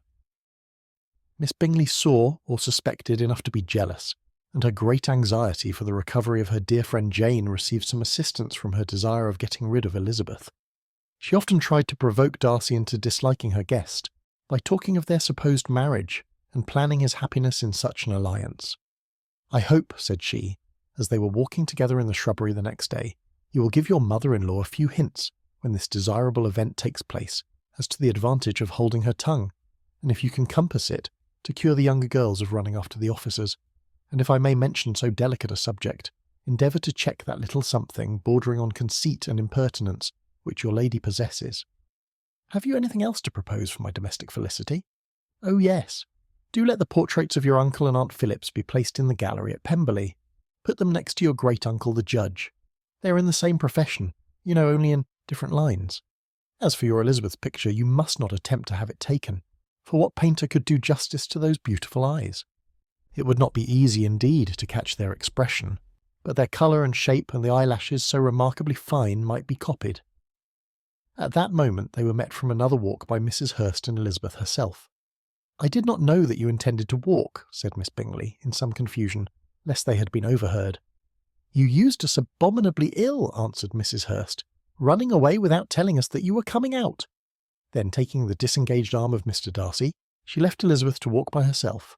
The path just admitted 3. Mr. Darcy felt their rudeness, and immediately said, "This walk is not wide enough for our party. We had better go into the avenue." But Elizabeth, who had not the least inclination to remain with them, laughingly answered, No, stay where you are. You are charmingly grouped, and appear to uncommon advantage. The picturesque would be spoilt by admitting a 4th. Goodbye." She then ran gaily off, rejoicing as she rambled about, in the hope of being at home again in a day or 2. Jane was already so much recovered as to intend leaving her room for a couple of hours that evening. Chapter 11. When the ladies removed after dinner, Elizabeth ran up to her sister, and seeing her well guarded from cold, attended her into the drawing-room, where she was welcomed by her 2 friends with many professions of pleasure, and Elizabeth had never seen them so agreeable as they were during the hour which passed before the gentlemen appeared. Their powers of conversation were considerable. They could describe an entertainment with accuracy, relate an anecdote with humour, and laugh at their acquaintance with spirit. But when the gentlemen entered, Jane was no longer the first object. Miss Bingley's eyes were instantly turned towards Darcy, and she had something to say to him before he had advanced many steps. He addressed himself directly to Miss Bennet with a polite congratulation. Mr. Hurst also made her a slight bow, and said he was very glad. But diffuseness and warmth remained for Bingley's salutation. He was full of joy and attention. The first half-hour was spent in piling up the fire, lest she should suffer from the change of room, and she removed, at his desire, to the other side of the fireplace that she might be farther from the door. He then sat down by her and talked scarcely to anyone else. Elizabeth, at work in the opposite corner, saw it all with great delight. When tea was over, Mr. Hurst reminded his sister-in-law of the card-table, but in vain. She had obtained private intelligence that Mr. Darcy did not wish for cards, and Mr. Hurst soon found even his open petition rejected. She assured him that no one intended to play, and the silence of the whole party on the subject seemed to justify her. Mr. Hurst had therefore nothing to do but to stretch himself on one of the sofas and go to sleep. Darcy took up a book. Miss Bingley did the same, and Mrs. Hurst, principally occupied in playing with her bracelets and rings, joined now and then in her brother's conversation with Miss Bennet. Miss Bingley's attention was quite as much engaged in watching Mr. Darcy's progress through his book as in reading her own, and she was perpetually either making some inquiry or looking at his page. She could not win him, however, to any conversation. He merely answered her question and read on. At length, quite exhausted by the attempt to be amused with her own book, which she had only chosen because it was the 2nd volume of his, she gave a great yawn and said, "How pleasant it is to spend an evening in this way. I declare, after all, there is no enjoyment like reading. How much sooner one tires of anything than of a book. When I have a house of my own, I shall be miserable if I have not an excellent library." No one made any reply. She then yawned again, threw aside her book and cast her eyes round the room, in quest of some amusement, when, hearing her brother mentioning a ball to Miss Bennet, she turned suddenly towards him and said, "By the by, Charles, are you really serious in meditating a dance at Netherfield? I would advise you, before you determine on it, to consult the wishes of the present party. I'm much mistaken if there are not some among us to whom a ball would be rather a punishment than a pleasure." "If you mean Darcy," cried her brother, "he may go to bed if he chooses before it begins. But as for the ball, it is quite a settled thing, and as soon as Nichols has made white soup enough I shall send round my cards." "I should like balls infinitely better," she replied, "if they were carried on in a different manner, but there is something insufferably tedious in the usual process of such a meeting. It would surely be much more rational if conversation instead of dancing made the order of the day." "Much more rational, my dear Caroline, I dare say, but it would not be near so much like a ball." Miss Bingley made no answer, and soon afterwards got up and walked about the room. Her figure was elegant, and she walked well, but Darcy, at whom it was all aimed, was still inflexibly studious. In the desperation of her feelings she resolved on one effort more, and turning to Elizabeth said, "Miss Eliza Bennet, let me persuade you to follow my example, and take a turn about the room. I assure you it is very refreshing after sitting so long in one attitude." Elizabeth was surprised, but agreed to it immediately.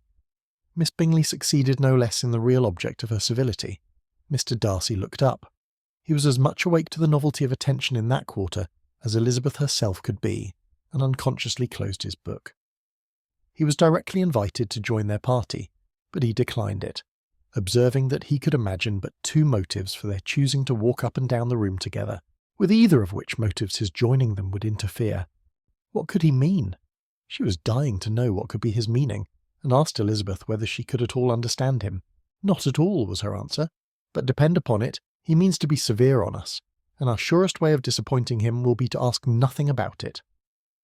Miss Bingley, however, was incapable of disappointing Mr. Darcy in anything, and persevered, therefore, in requiring an explanation of his two motives.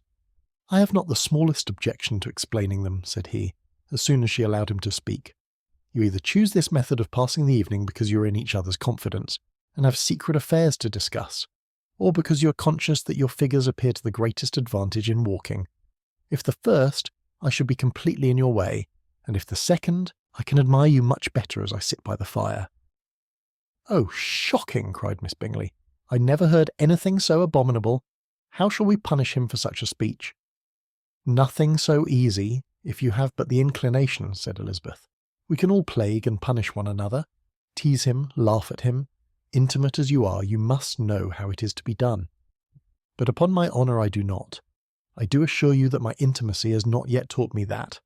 Tease calmness of temper and presence of mind. No, I feel he may defy us there. And as to laughter, we will not expose ourselves, if you please, by attempting to laugh without a subject. Mr. Darcy may hug himself." "Mr. Darcy is not to be laughed at," cried Elizabeth.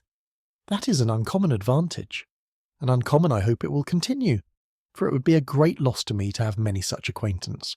I dearly love a laugh." "Miss Bingley," said he, "has given me credit for more than can be. The wisest and best of men, nay, the wisest and best of their actions, may be rendered ridiculous by a person whose first object in life is a joke." "Certainly," replied Elizabeth, "there are such people, but I hope I'm not one of them. I hope I never ridicule what is wise or good. Follies and nonsense, whims and inconsistencies do divert me, I own, and I laugh at them whenever I can. But these, I suppose, are precisely what you are without. Perhaps that is not possible for anyone, but it has been the study of my life to avoid those weaknesses which often expose a strong understanding to ridicule, such as vanity and pride. Yes, vanity is a weakness indeed, but pride, where there is a real superiority of mind, pride will be always under good regulation." Elizabeth turned away to hide a smile. "Your examination of Mr. Darcy is over, I presume," said Miss Bingley. "And pray what is the result?" "I'm perfectly convinced by it that Mr. Darcy has no defect. He owns it himself without disguise." "No," said Darcy, "I've made no such pretension. I have faults enough, but they are not, I hope, of understanding. My temper I dare not vouch for. It is, I believe, too little yielding, certainly too little for the convenience of the world. I cannot forget the follies and vices of others so soon as I ought, nor their offences against myself. My feelings are not puffed about with every attempt to move them. My temper would perhaps be called resentful. My good opinion once lost is lost forever." "That is a failing indeed," cried Elizabeth. "Implacable resentment is a shade in the character. But you have chosen your fault well. I really cannot laugh at it. You're safe from me. There is, I believe, in every disposition a tendency to some particular evil, a natural defect, which not even the best education can overcome. And your defect is a propensity to hate everybody." "And yours," he replied with a smile, "is wilfully to misunderstand them." "Do let us have a little music," cried Miss Bingley, tired of a conversation in which she had no share. "Louisa, you will not mind my waking Mr. Hurst." Her sister made not the smallest objection, and the pianoforte was opened, and Darcy, after a few moments' recollection, was not sorry for it. He began to feel the danger of paying Elizabeth too much attention. Chapter 12. In consequence of an agreement between the sisters, Elizabeth wrote the next morning to her mother to beg that the carriage might be sent for them in the course of the day. But Mrs. Bennet, who had calculated on her daughters remaining at Netherfield till the following Tuesday, which would exactly finish Jane's week, could not bring herself to receive them with pleasure before. Her answer therefore was not propitious, at least not to Elizabeth's wishes, for she was impatient to get home. Mrs. Bennet sent them word that they could not possibly have the carriage before Tuesday, and in her postscript it was added that if Mr. Bingley and his sister pressed them to stay longer, she could spare them very well. Against staying longer, however, Elizabeth was positively resolved. Nor did she much expect it would be asked, and fearful, on the contrary, of being considered as intruding themselves needlessly long, she urged Jane to borrow Mr. Bingley's carriage immediately, and at length it was settled that their original design of leaving Netherfield that morning should be mentioned, and the request made. The communication excited many professions of concern, and enough was said of wishing them to stay at least till the following day to work on Jane. Until the morrow their going was deferred. Miss Bingley was then sorry that she had proposed the delay, for her jealousy and dislike of one sister much exceeded her affection for the other.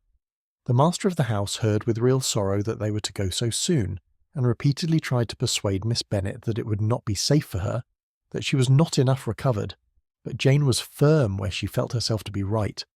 To Mr. Darcy it was welcome intelligence. Elizabeth had been at Netherfield long enough. She attracted him more than he liked, and Miss Bingley was uncivil to her and more teasing than usual to himself. He wisely resolved to be particularly careful that no sign of admiration should now escape him, nothing that could elevate her with the hope of influencing his felicity, sensible that, if such an idea had been suggested, his behaviour during the last day must have material weight in confirming or crushing it.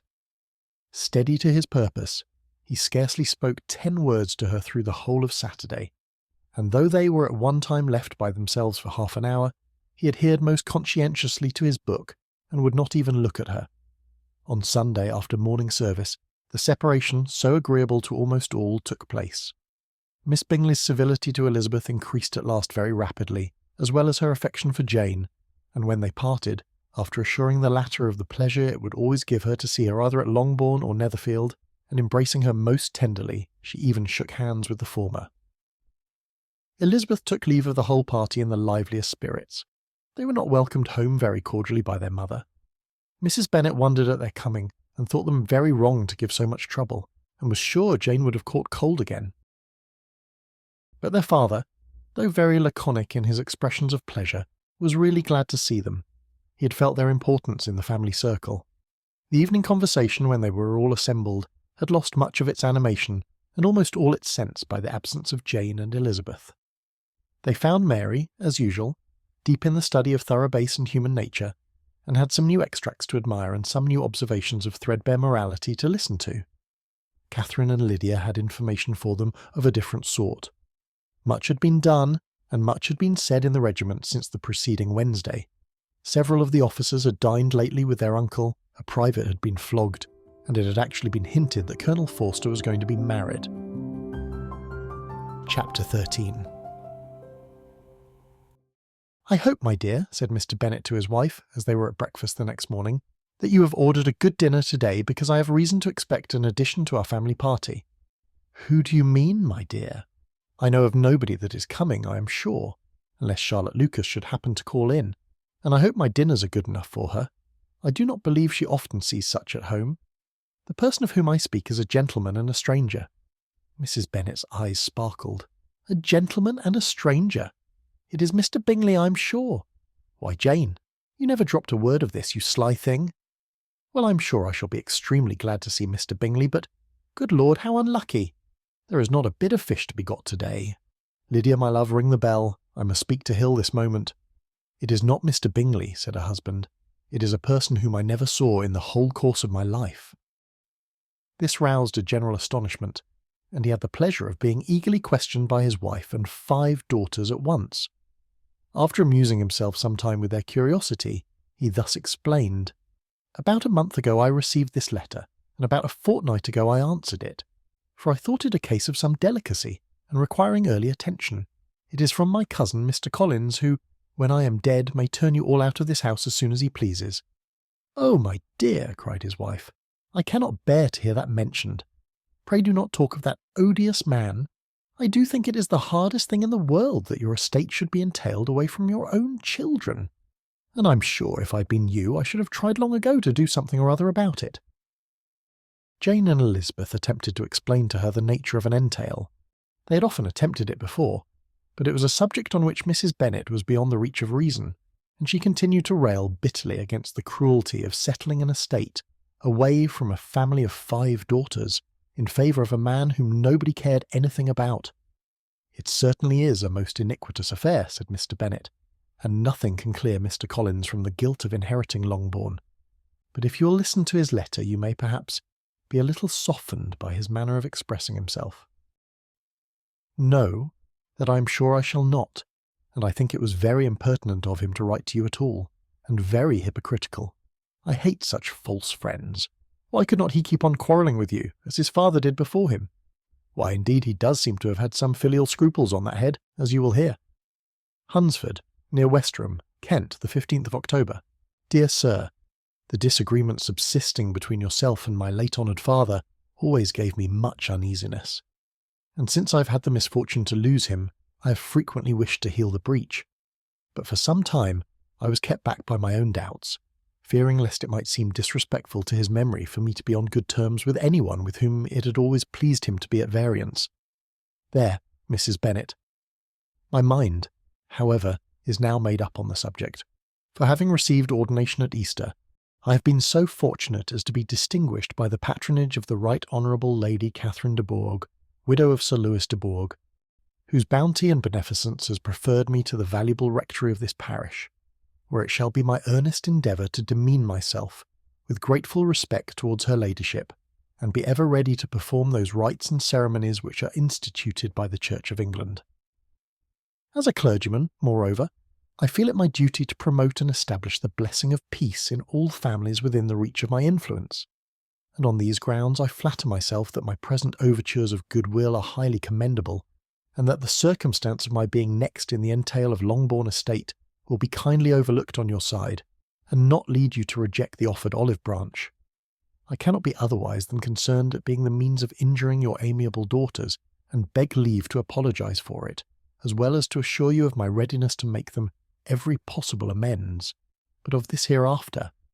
If you should have no objection to receive me into your house, I propose myself the satisfaction of waiting on you and your family Monday, November 18th, by 4 o'clock, and shall probably trespass on your hospitality till the Saturday se'nnight following, which I can do without any inconvenience, as Lady Catherine is far from objecting to my occasional absence on a Sunday, provided that some other clergyman is engaged to do the duty of the day.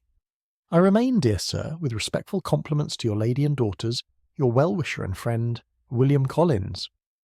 At 4 o'clock, therefore, we may expect this peacemaking gentleman, said Mr. Bennet as he folded up the letter.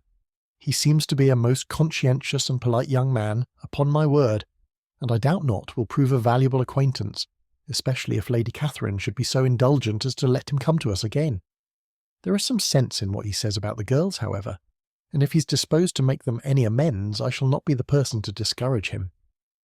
Though it is difficult, said Jane, to guess in what way he can mean to make us the atonement he thinks our due, the wish is certainly to his credit. Elizabeth was chiefly struck with his extraordinary deference for Lady Catherine, and his kind intention of christening, marrying and burying his parishioners whenever it were required. "He must be an oddity, I think," said she. "I cannot make him out. There is something very pompous in his style, and what can he mean by apologising for being next in the entail? We cannot suppose he would help it, if he could. Can he be a sensible man, sir?" "No, my dear, I think not. I've great hopes of finding him quite the reverse. There's a mixture of civility and self-importance in his letter which promises well. I'm impatient to see him." "In point of composition," said Mary, "his letter does not seem defective. The idea of the olive branch perhaps is not wholly new, yet I think it is well expressed."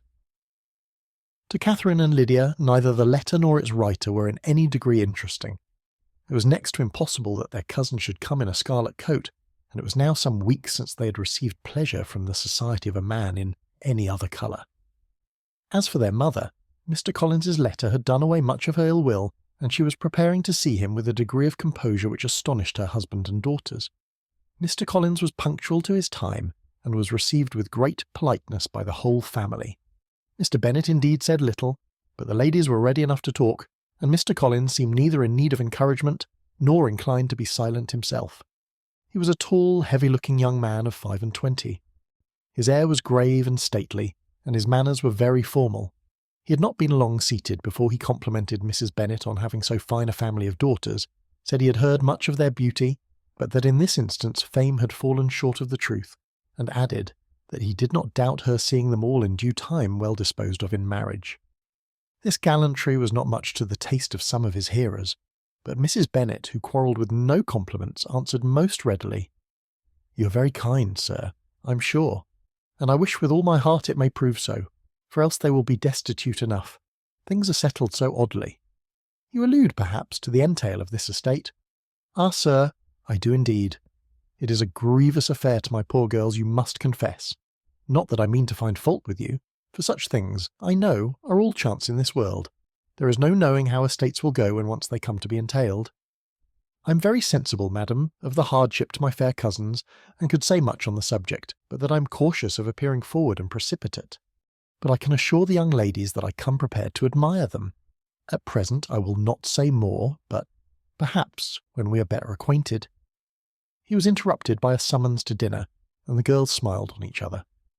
They were not the only objects of Mr. Collins's admiration. The hall, the dining-room, and all its furniture were examined and praised, and his commendation of everything would have touched Mrs. Bennet's heart, but for the mortifying supposition of his viewing it all as his own future property. The dinner, too, in its turn was highly admired, and he begged to know to which of his fair cousins the excellence of its cookery was owing. But here he was set right by Mrs. Bennet, who assured him with some asperity that they were very well able to keep a good cook, and that her daughters had nothing to do in the kitchen.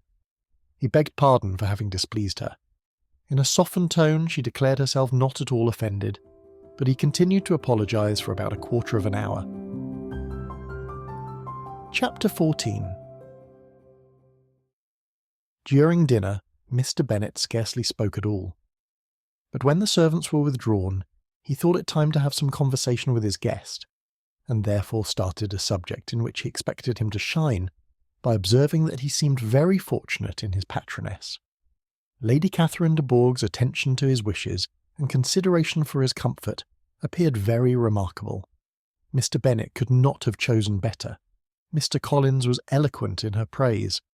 The subject elevated him to more than usual solemnity of manner, and with a most important aspect he protested that he had never in his life witnessed such behaviour in a person of rank, such affability and condescension, as he had himself experienced from Lady Catherine. She had been graciously pleased to approve of both the discourses which he had already had the honour of preaching before her. She had also asked him twice to dine at Rosings, and had sent for him only the Saturday before to make up her pool of quadrille in the evening. Lady Catherine was reckoned proud by many people he knew, but he had never seen anything but affability in her.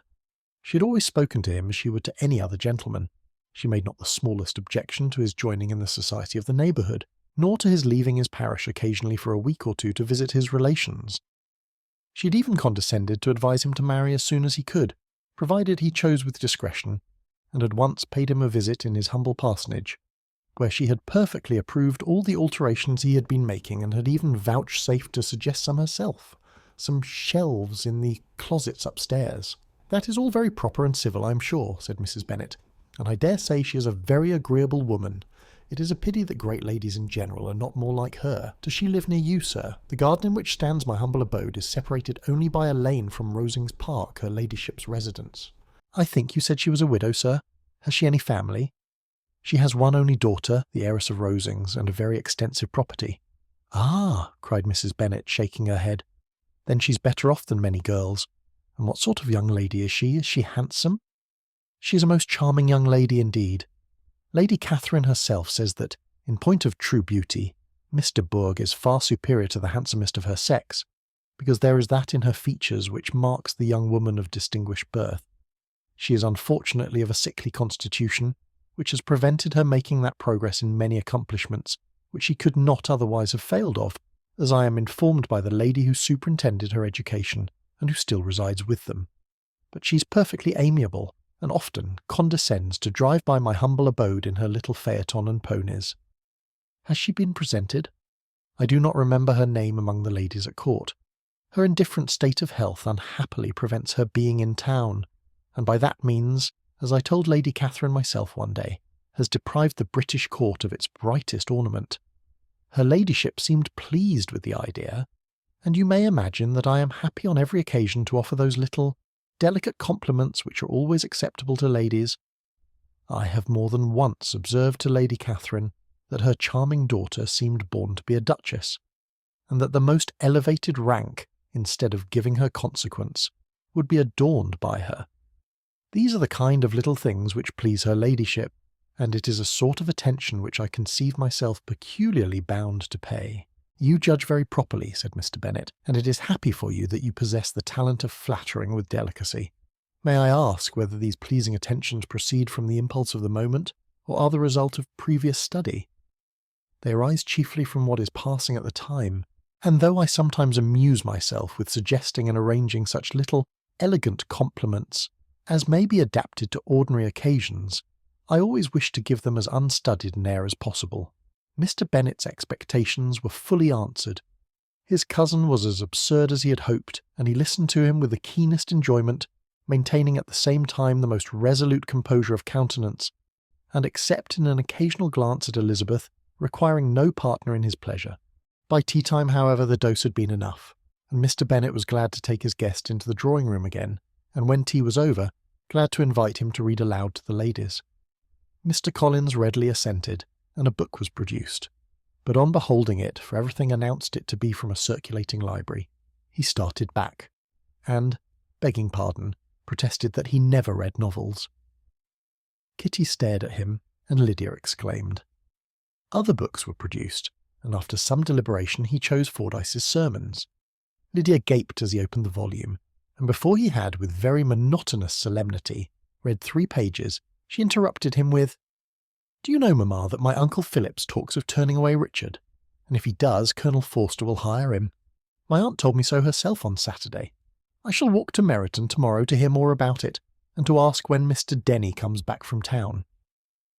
Lydia was bid by her 2 elder sisters to hold her tongue, but Mr. Collins, much offended, laid aside his book and said, "I have often observed how little young ladies are interested by books of a serious stamp, though written solely for their benefit.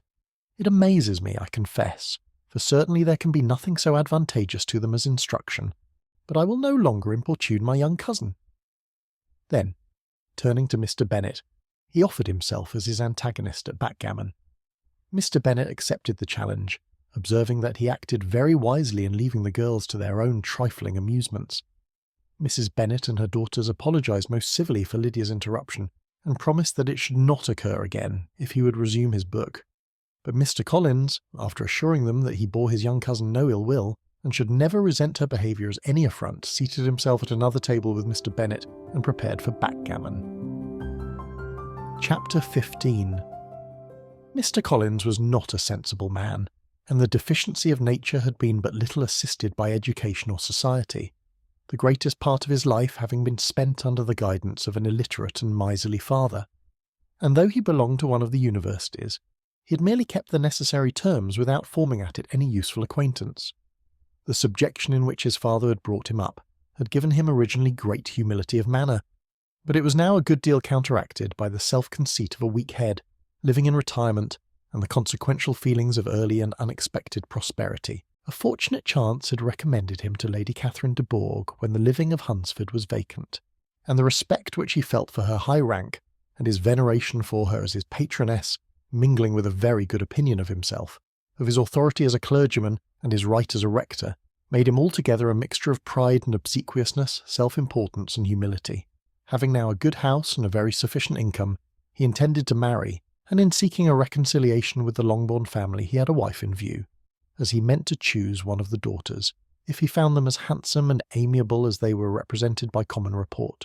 This was his plan of amends, of atonement, for inheriting their father's estate, and he thought it an excellent one, full of eligibility and suitableness, and excessively generous and disinterested on his own part. His plan did not vary on seeing them. Miss Bennet's lovely face confirmed his views, and established all his strictest notions of what was due to seniority, and for the first evening she was his settled choice. The next morning, however, made an alteration, for in a quarter of an hour's tête-à-tête with Mrs. Bennet before breakfast, a conversation beginning with his parsonage house, and leading naturally to the avowal of his hopes, that a mistress for it might be found at Longbourn, produced from her, amid very complacent smiles and general encouragement, a caution against the very Jane he had fixed on. As to her younger daughters, she could not take upon her to say, she could not positively answer, but she did not know of any prepossession. Her eldest daughter she must just mention, she felt it incumbent on her to hint, was likely to be very soon engaged. Mr. Collins had only to change from Jane to Elizabeth, and it was soon done while Mrs. Bennet was stirring the fire. Elizabeth, equally next to Jane in birth and beauty, succeeded her, of course. Mrs. Bennet treasured up the hint, and trusted that she might soon have 2 daughters married, and the man whom she could not bear to speak of the day before was now high in her good graces. Lydia's intention of walking to Meryton was not forgotten. Every sister except Mary agreed to go with her, and Mr. Collins was to attend them at the request of Mr. Bennet, who was most anxious to get rid of him and have his library to himself. For thither Mr. Collins had followed him after breakfast, and there he would continue, nominally engaged with one of the largest folios in the collection, but really talking to Mr. Bennet with little cessation of his house and garden at Hunsford. Such doings discomposed Mr. Bennet exceedingly. In his library he had been always sure of leisure and tranquillity, and though prepared, as he told Elizabeth, to meet with folly and conceit in every other room in the house, he was used to be free from them there. His civility, therefore, was most prompt in inviting Mr. Collins to join his daughters in their walk, and Mr. Collins, being in fact much better fitted for a walker than a reader, was extremely well pleased to close his large book and go. In pompous nothings on his side and civil assents on that of his cousins, their time passed till they entered Meryton. The attention of the younger ones was then no longer to be gained by him. Their eyes were immediately wandering up the street in quest of the officers, and nothing less than a very smart bonnet, indeed, or a really new muslin in a shop window could recall them. But the attention of every lady was soon caught by a young man, whom they had never seen before, of most gentlemanlike appearance, walking with an officer on the other side of the way. The officer was the very Mr. Denny concerning whose return from London Lydia came to inquire, and he bowed as they passed. All were struck with the stranger's air, all wondered who he could be, and Kitty and Lydia, determined if possible to find out, led the way across the street, under pretence of wanting something in an opposite shop, and fortunately had just gained the pavement when the 2 gentlemen, turning back, had reached the same spot. Mr. Denny addressed them directly, and entreated permission to introduce his friend Mr. Wickham, who had returned with him the day before from town, and, he was happy to say, had accepted a commission in their corps. This was exactly as it should be, for the young man wanted only regimentals to make him completely charming. His appearance was greatly in his favour. He had all the best parts of beauty, a fine countenance, a good figure, and very pleasing address. The introduction was followed up on his side by a happy readiness of conversation, a readiness at the same time perfectly correct and unassuming, and the whole party were still standing and talking together very agreeably when the sound of horses drew their notice, and Darcy and Bingley were seen riding down the street. On distinguishing the ladies of the group, the 2 gentlemen came directly towards them, and began the usual civilities. Bingley was the principal spokesman, and Miss Bennet the principal object. He was then, he said, on his way to Longbourn on purpose to inquire after her. Mr. Darcy corroborated it with a bow, and was beginning to determine not to fix his eyes on Elizabeth, when they were suddenly arrested by the sight of the stranger, and Elizabeth, happening to see the countenance of both, as they looked at each other, was all astonishment at the effect of the meeting. Both changed colour, one looked white, the other red. Mr. Wickham, after a few moments, touched his hat, a salutation which Mr. Darcy just deigned to return. What could be the meaning of it? It was impossible to imagine. It was impossible not to long to know. In another minute Mr. Bingley, but without seeming to have noticed what passed, took leave and rode on with his friend. Mr. Denny and Mr. Wickham walked with the young ladies to the door of Mr. Phillips's house, and then made their bows, in spite of Miss Lydia's pressing entreaties that they would come in, and even in spite of Mrs. Phillips's throwing up the parlour window and loudly seconding the invitation. Mrs. Phillips was always glad to see her nieces, and the two eldest from their recent absence were particularly welcome, and she was eagerly expressing her surprise at their sudden return home, which, as their own carriage had not fetched them, she should have known nothing about if she had not happened to see Mr. Jones's shop-boy in the street, who had told her that they were not to send any more drafts to Netherfield, because the Miss Bennets were come away, when her civility was claimed towards Mr. Collins by Jane's introduction of him. She received him with her very best politeness, which he returned with as much more, apologising for his intrusion, without any previous acquaintance with her, which he could not help flattering himself, however, might be justified by his relationship to the young ladies who introduced him to her notice. Mrs. Phillips was quite awed by such an excess of good breeding, but her contemplation of one stranger was soon put an end to by exclamations and inquiries about the other, of whom, however, she could only tell her nieces what they already knew, that Mr. Denny had brought him from London, and that he was to have a lieutenant's commission in the Shire. She had been watching him the last hour, she said, as he walked up and down the street, and had Mr. Wickham appeared, Kitty and Lydia would certainly have continued the occupation, but unluckily no one passed the windows now, except a few of the officers, who in comparison with the stranger were become stupid, disagreeable fellows. Some of them were to dine with the Phillipses the next day, and their aunt promised to make her husband call on Mr. Wickham, and give him an invitation also, if the family from Longbourn would come in the evening. This was agreed to, and Mrs. Phillips protested that they would have a nice comfortable noisy game of lottery tickets, and a little bit of hot supper afterwards. The prospect of such delights was very cheering, and they parted in mutual good spirits.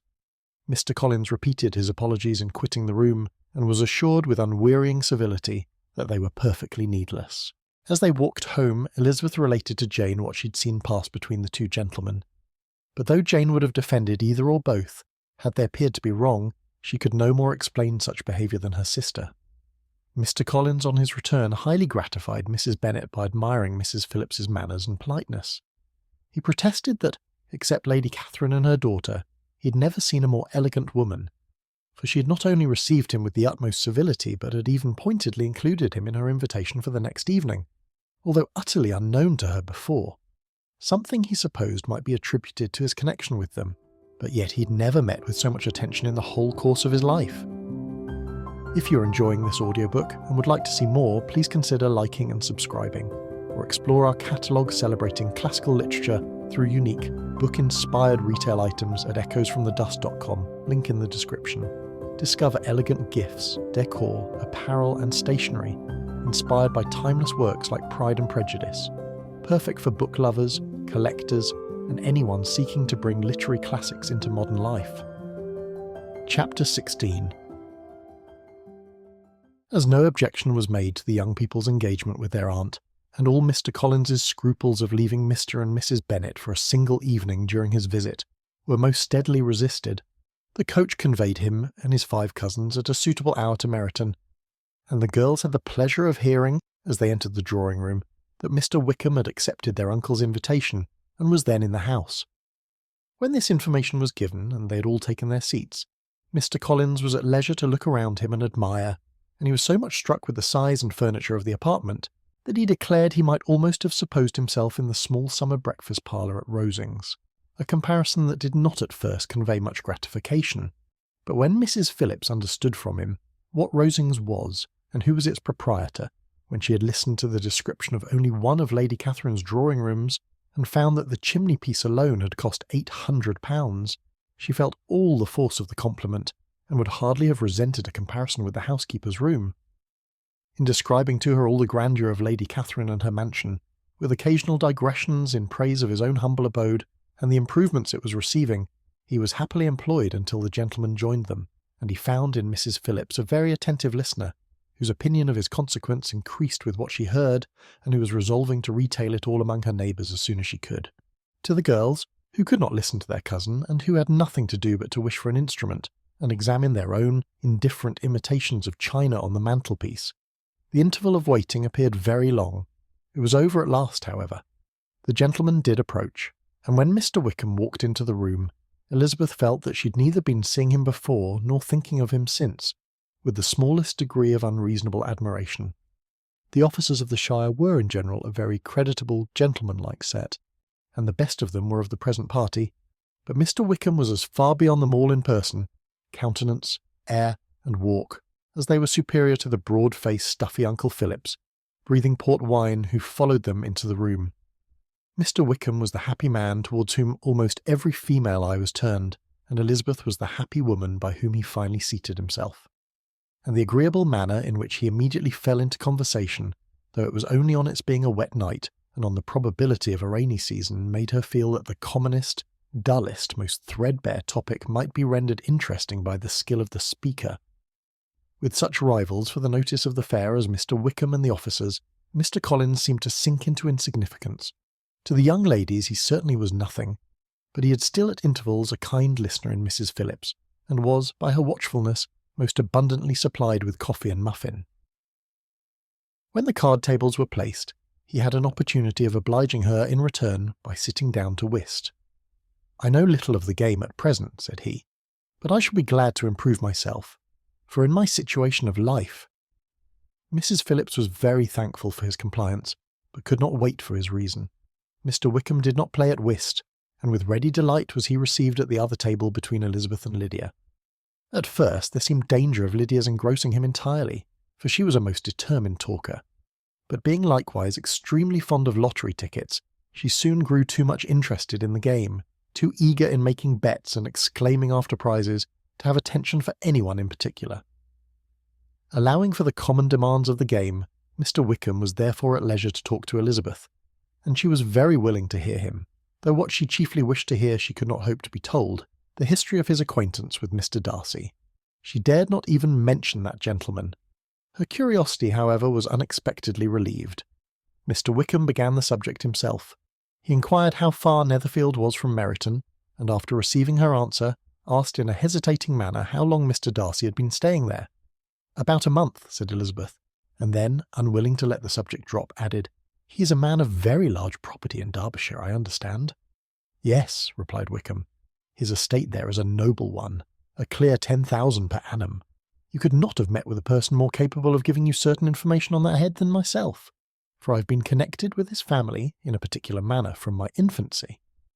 Elizabeth could not but look surprised. "You may well be surprised, Miss Bennet, at such an assertion, after seeing, as you probably might, the very cold manner of our meeting yesterday. Are you much acquainted with Mr. Darcy?" "As much as I ever wish to be," cried Elizabeth warmly. "I have spent 4 days in the same house with him, and I think him very disagreeable." "I have no right to give my opinion," said Wickham, "as to his being agreeable or otherwise. I am not qualified to form one. I have known him too long and too well to be a fair judge. It is impossible for me to be impartial, but I believe your opinion of him would in general astonish, and perhaps you would not express it quite so strongly anywhere else. Here you are in your own family.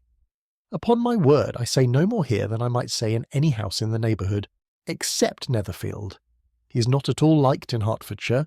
Everybody is disgusted with his pride. You will not find him more favourably spoken of by anyone." "I cannot pretend to be sorry," said Wickham, after a short interruption, "that he or that any man should not be estimated beyond their deserts, but with him I believe it does not often happen. The world is blinded by his fortune and consequence, or frightened by his high and imposing manners, and sees him only as he chooses to be seen.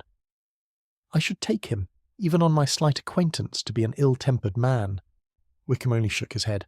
"I wonder," said he, at the next opportunity of speaking, "whether he is likely to be in this country much longer.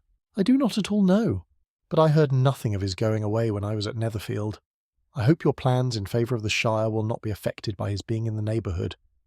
"Oh no, It is not for me to be driven away by Mr. Darcy. If he wishes to avoid seeing me, he must go. We are not on friendly terms, and it always gives me pain to meet him. But I have no reason for avoiding him but what I might proclaim to all the world, a sense of very great ill usage, and most painful regrets at his being what he is. His father, Miss Bennet, the late Mr. Darcy, was one of the best men that ever breathed, and the truest friend I ever had, and I can never be in company with this Mr. Darcy without being grieved to the soul by 1,000 tender recollections. His behaviour to myself has been scandalous, but I verily believe I could forgive him anything and everything, rather than his disappointing the hopes and disgracing the memory of his father. Elizabeth found the interest of the subject increase, and listened with all her heart, but the delicacy of it prevented further inquiry. Mr. Wickham began to speak on more general topics, Meryton, the neighbourhood, the society, appearing highly pleased with all that he had yet seen, and speaking of the latter, especially with gentle but very intelligible gallantry. It was the prospect of constant society, and good society, he added, which was my chief inducement to enter the shire. I know it to be a most respectable, agreeable corps, and my friend Denny tempted me further by his account of their present quarters, and the very great attentions and excellent acquaintance Meryton had procured them. Society, I own, is necessary to me. I have been a disappointed man, and my spirits will not bear solitude. I must have employment and society. A military life is not what I was intended for, but circumstances have now made it eligible. The church ought to have been my profession. I was brought up for the church, and I should at this time have been in possession of a most valuable living, had it pleased the gentleman we were speaking of just now. Indeed. Yes, the late Mr. Darcy bequeathed me the next presentation of the best living in his gift. He was my godfather and excessively attached to me. I cannot do justice to his kindness. He meant to provide for me amply, and thought he had done it, but when the living fell it was given elsewhere. Good heavens, cried Elizabeth, but how could that be? How could his will be disregarded? Why did not you seek legal redress? There was just such an informality in the terms of the bequest as to give me no hope from law. A man of honour could not have doubted the intention, but Mr. Darcy chose to doubt it, or to treat it as a merely conditional recommendation, and to assert that I had forfeited all claim to it by extravagance, imprudence, in short, anything or nothing. Certain it is that the living became vacant 2 years ago, exactly as I was of an age to hold it, and that it was given to another man, and no less certain is it, that I cannot accuse myself of having really done anything to deserve to lose it. I have a warm, unguarded temper, and I may perhaps have sometimes spoken my opinion of him, and to him too freely. I can recall nothing worse. But the fact is that we are very different sort of men, and that he hates me. This is quite shocking. He deserves to be publicly disgraced. Some time or other he will be, but it shall not be by me. Till I can forget his father, I can never defy or expose him. Elizabeth honoured him for such feelings, and thought him handsomer than ever as he expressed them. But what, said she after a pause, can have been his motive? What can have induced him to behave so cruelly? A thorough, determined dislike of me, a dislike which I cannot but attribute in some measure to jealousy. Had the late Mr. Darcy liked me less, his son might have borne with me better, but his father's uncommon attachment to me irritated him, I believe, very early in life. He had not a temper to bear the sort of competition in which we stood, the sort of preference which was often given me. I had not thought Mr. Darcy so bad as this. Though I have never liked him, I had not thought so very ill of him. I had supposed him to be despising his fellow creatures in general, but did not suspect him of descending to such malicious revenge, such injustice, such inhumanity as this. After a few minutes' reflection, however, she continued, I do remember his boasting one day at Netherfield of the implacability of his resentments, of his having an unforgiving temper. His disposition must be dreadful. I will not trust myself on the subject, replied Wickham. I can hardly be just to him. Elizabeth was again deep in thought, and after a time exclaimed, To treat in such a manner the godson, the friend, the favourite of his father! She could have added, A young man, too, like you, whose very countenance may vouch for your being amiable. But she contented herself with, And one, too, who had probably been his own companion from childhood, connected together, as I think you said, in the closest manner. We were born in the same parish, within the same park. The greatest part of our youth was passed together, inmates of the same house, sharing the same amusements, objects of the same parental care. My father began life in the profession which your uncle, Mr. Phillips, appears to do so much credit to, but he gave up everything to be of use to the late Mr. Darcy, and devoted all his time to the care of the Pemberley property. He was most highly esteemed by Mr. Darcy, a most intimate, confidential friend. Mr. Darcy often acknowledged himself to be under the greatest obligations to my father's active superintendence, and when, immediately before my father's death, Mr. Darcy gave him a voluntary promise of providing for me, I'm convinced that he felt it to be as much a debt of gratitude to him as of affection to myself." "How strange!" cried Elizabeth. "How abominable! I wonder that the very pride of this Mr. Darcy has not made him just to you, if from no better motive that he should not have been too proud to be dishonest. For dishonesty I must call it." "It is wonderful," replied Wickham, "for almost all his actions may be traced to pride, and pride has often been his best friend. It has connected him nearer with virtue than any other feeling. But we are none of us consistent, and in his behaviour to me there were stronger impulses even than pride." "Can such abominable pride as his have ever done him good?" "Yes, it has often led him to be liberal and generous, to give his money freely, to display hospitality, to assist his tenants and relieve the poor. Family pride and filial pride, for he is very proud of what his father was, have done this. Not to appear to disgrace his family, to degenerate from the popular qualities, or lose the influence of the Pemberley house, is a powerful motive. He has also brotherly pride, which, with some brotherly affection, makes him a very kind and careful guardian of his sister, and you will hear him generally cried up as the most attentive and best of brothers. What sort of a girl is Miss Darcy?" He shook his head. "I wish I could call her amiable. It gives me pain to speak ill of a Darcy, but she's too much like her brother, very, very proud. As a child she was affectionate and pleasing and extremely fond of me, and I've devoted hours and hours to her amusement. But she's nothing to me now. She's a handsome girl, about 15 or 16, and I understand highly accomplished. Since her father's death her home has been London, where a lady lives with her and superintends her education." After many pauses and many trials of other subjects, Elizabeth could not help reverting once more to the first, and saying, "I am astonished at his intimacy with Mr. Bingley. How can Mr. Bingley, who seems good humour itself, and is, I really believe, truly amiable, be in friendship with such a man? How can they suit each other? Do you know Mr. Bingley?" "Not at all." "He's a sweet-tempered, amiable, charming man. He cannot know what Mr. Darcy is." "Probably not, but Mr. Darcy can please where he chooses. He does not want abilities. He can be a conversable companion if he thinks it worth his while. Among those who are at all his equals in consequence, he is a very different man from what he is to the less prosperous. His pride never deserts him, but with the rich he is liberal-minded, just, sincere, rational, honourable, and perhaps agreeable, allowing something for fortune and figure." The whist party soon afterwards breaking up, the players gathered round the other table, and Mr. Collins took his station between his cousin Elizabeth and Mrs. Phillips. The usual inquiries as to his success were made by the latter. It had not been very great. He had lost every point, but when Mrs. Phillips began to express her concern thereupon, he assured her with much earnest gravity that it was not of the least importance, that he considered the money as a mere trifle, and begged she would not make herself uneasy. "I know very well, madam," said he, "that when persons sit down to a card-table they must take their chance of these things, and happily I am not in such circumstances as to make 5 shillings any object. There are undoubtedly many who could not say the same, but thanks to Lady Catherine de Bourgh, I am removed far beyond the necessity of regarding little matters." Mr. Wickham's attention was caught, and after observing Mr. Collins for a few moments, he asked Elizabeth in a low voice whether her relations were very intimately acquainted with the family of de Bourgh. "Lady Catherine de Bourgh," she replied, "has very lately given him a living. I hardly know how Mr. Collins was first introduced to her notice, but he certainly has not known her long. You know, of course, that Lady Catherine de Bourgh and Lady Anne Darcy were sisters, consequently that she's aunt to the present Mr. Darcy." "No, indeed, I did not. I knew nothing at all of Lady Catherine's connections.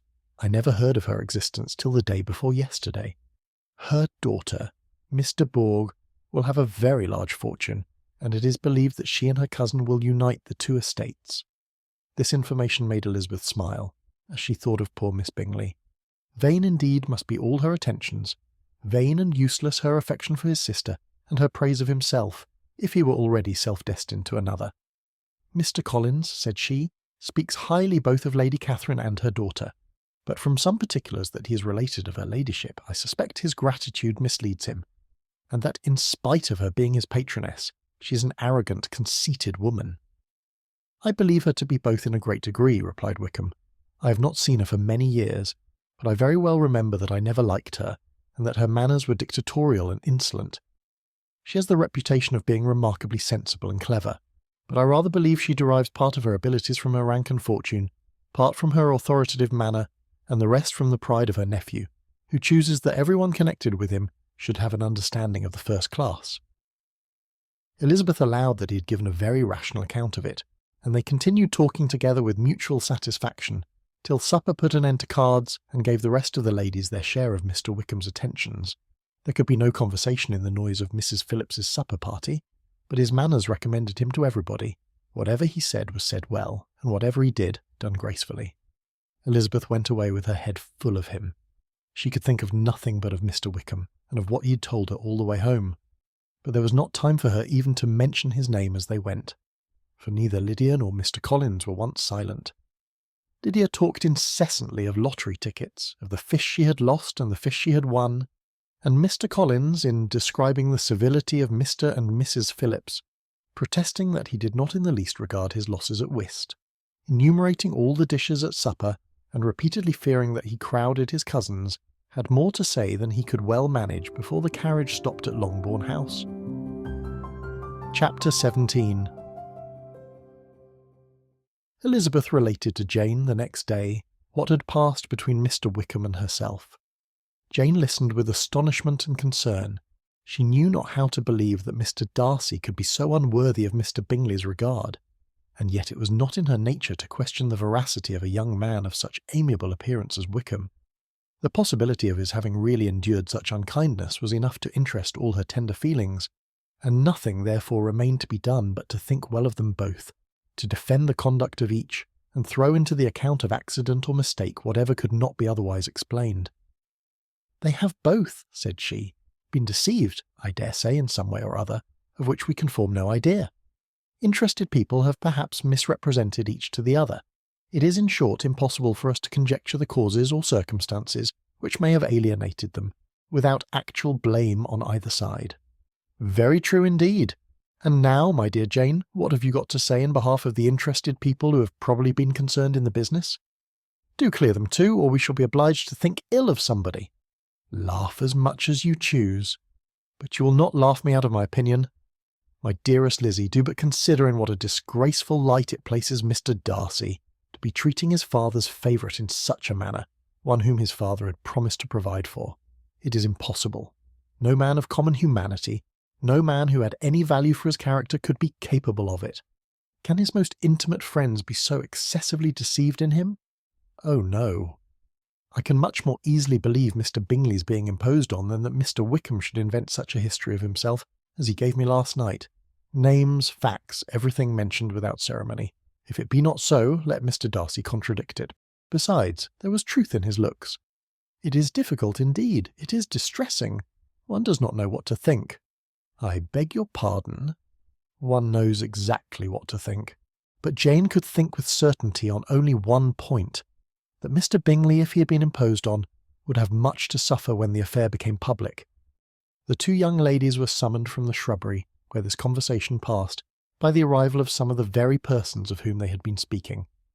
Mr. Bingley and his sisters came to give their personal invitation for the long-expected ball at Netherfield, which was fixed for the following Tuesday.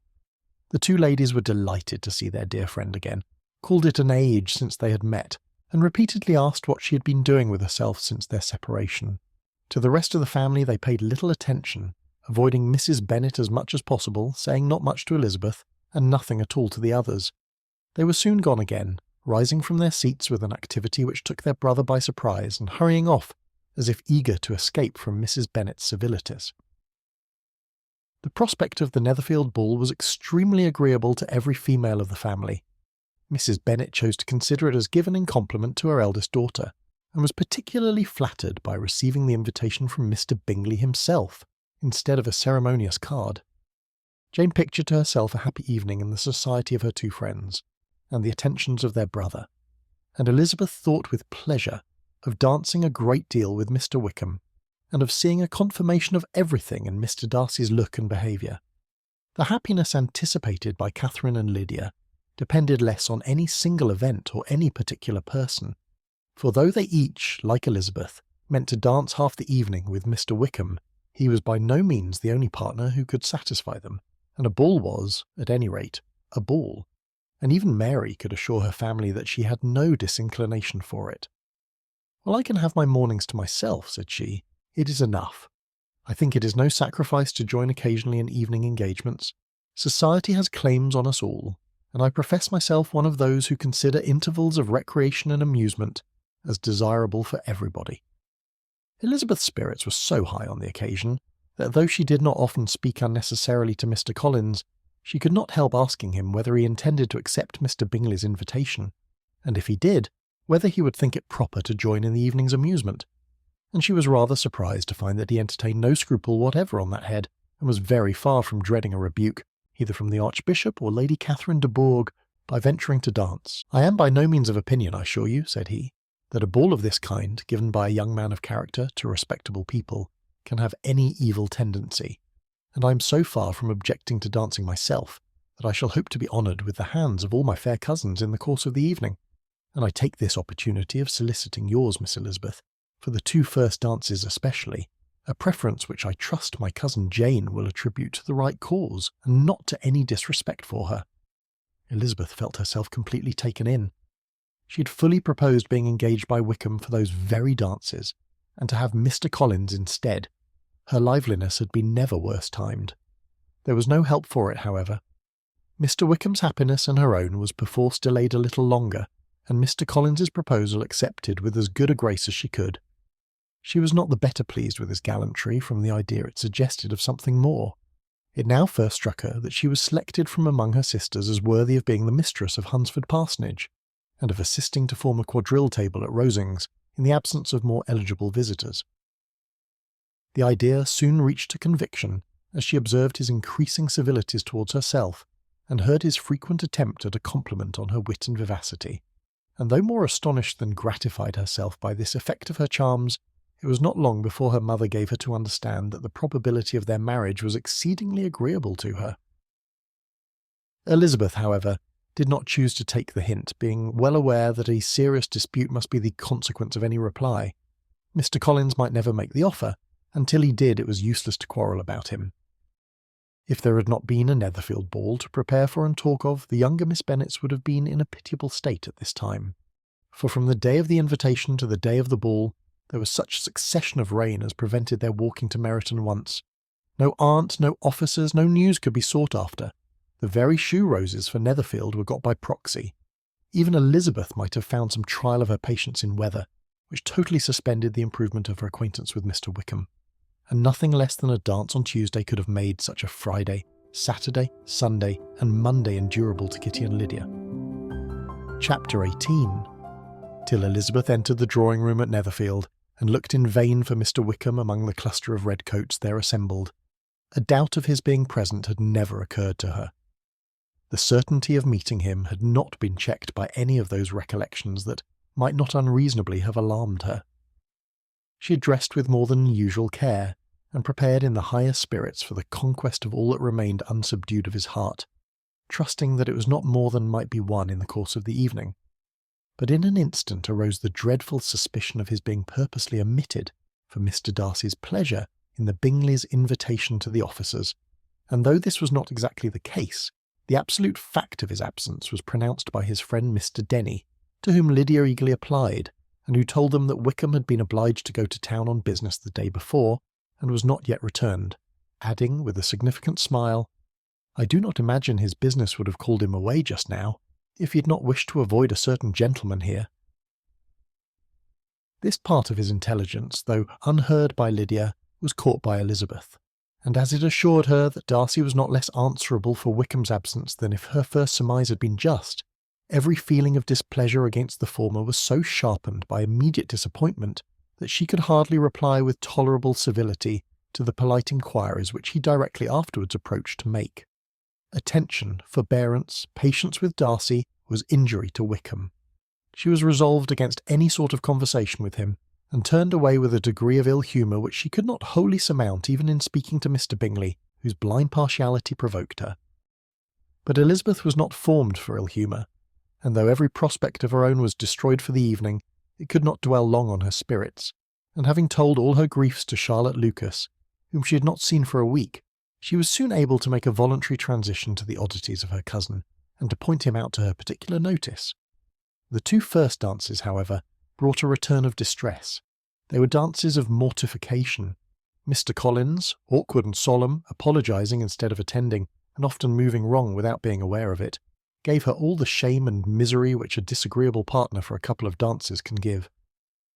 The moment of her release from him was ecstasy. She danced next with an officer, and had the refreshment of talking of Wickham and of hearing that he was universally liked. When those dances were over, she returned to Charlotte Lucas, and was in conversation with her, when she found herself suddenly addressed by Mr. Darcy, who took her so much by surprise in his application for her hand, that without knowing what she did, she accepted him. He walked away again immediately, and she was left to fret over her own want of presence of mind. Charlotte tried to console her. "I dare say you will find him very agreeable." "Heaven forbid! That would be the greatest misfortune of all, to find a man agreeable whom one is determined to hate. Do not wish me such an evil." When the dancing recommenced, however, and Darcy approached to claim her hand, Charlotte could not help cautioning her, in a whisper, not to be a simpleton, and allow her fancy for Wickham to make her appear unpleasant in the eyes of a man oftentimes his consequence. Elizabeth made no answer, and took her place in the set, amazed at the dignity to which she was arrived, in being allowed to stand opposite to Mr. Darcy, and reading in her neighbours' looks their equal amazement in beholding it.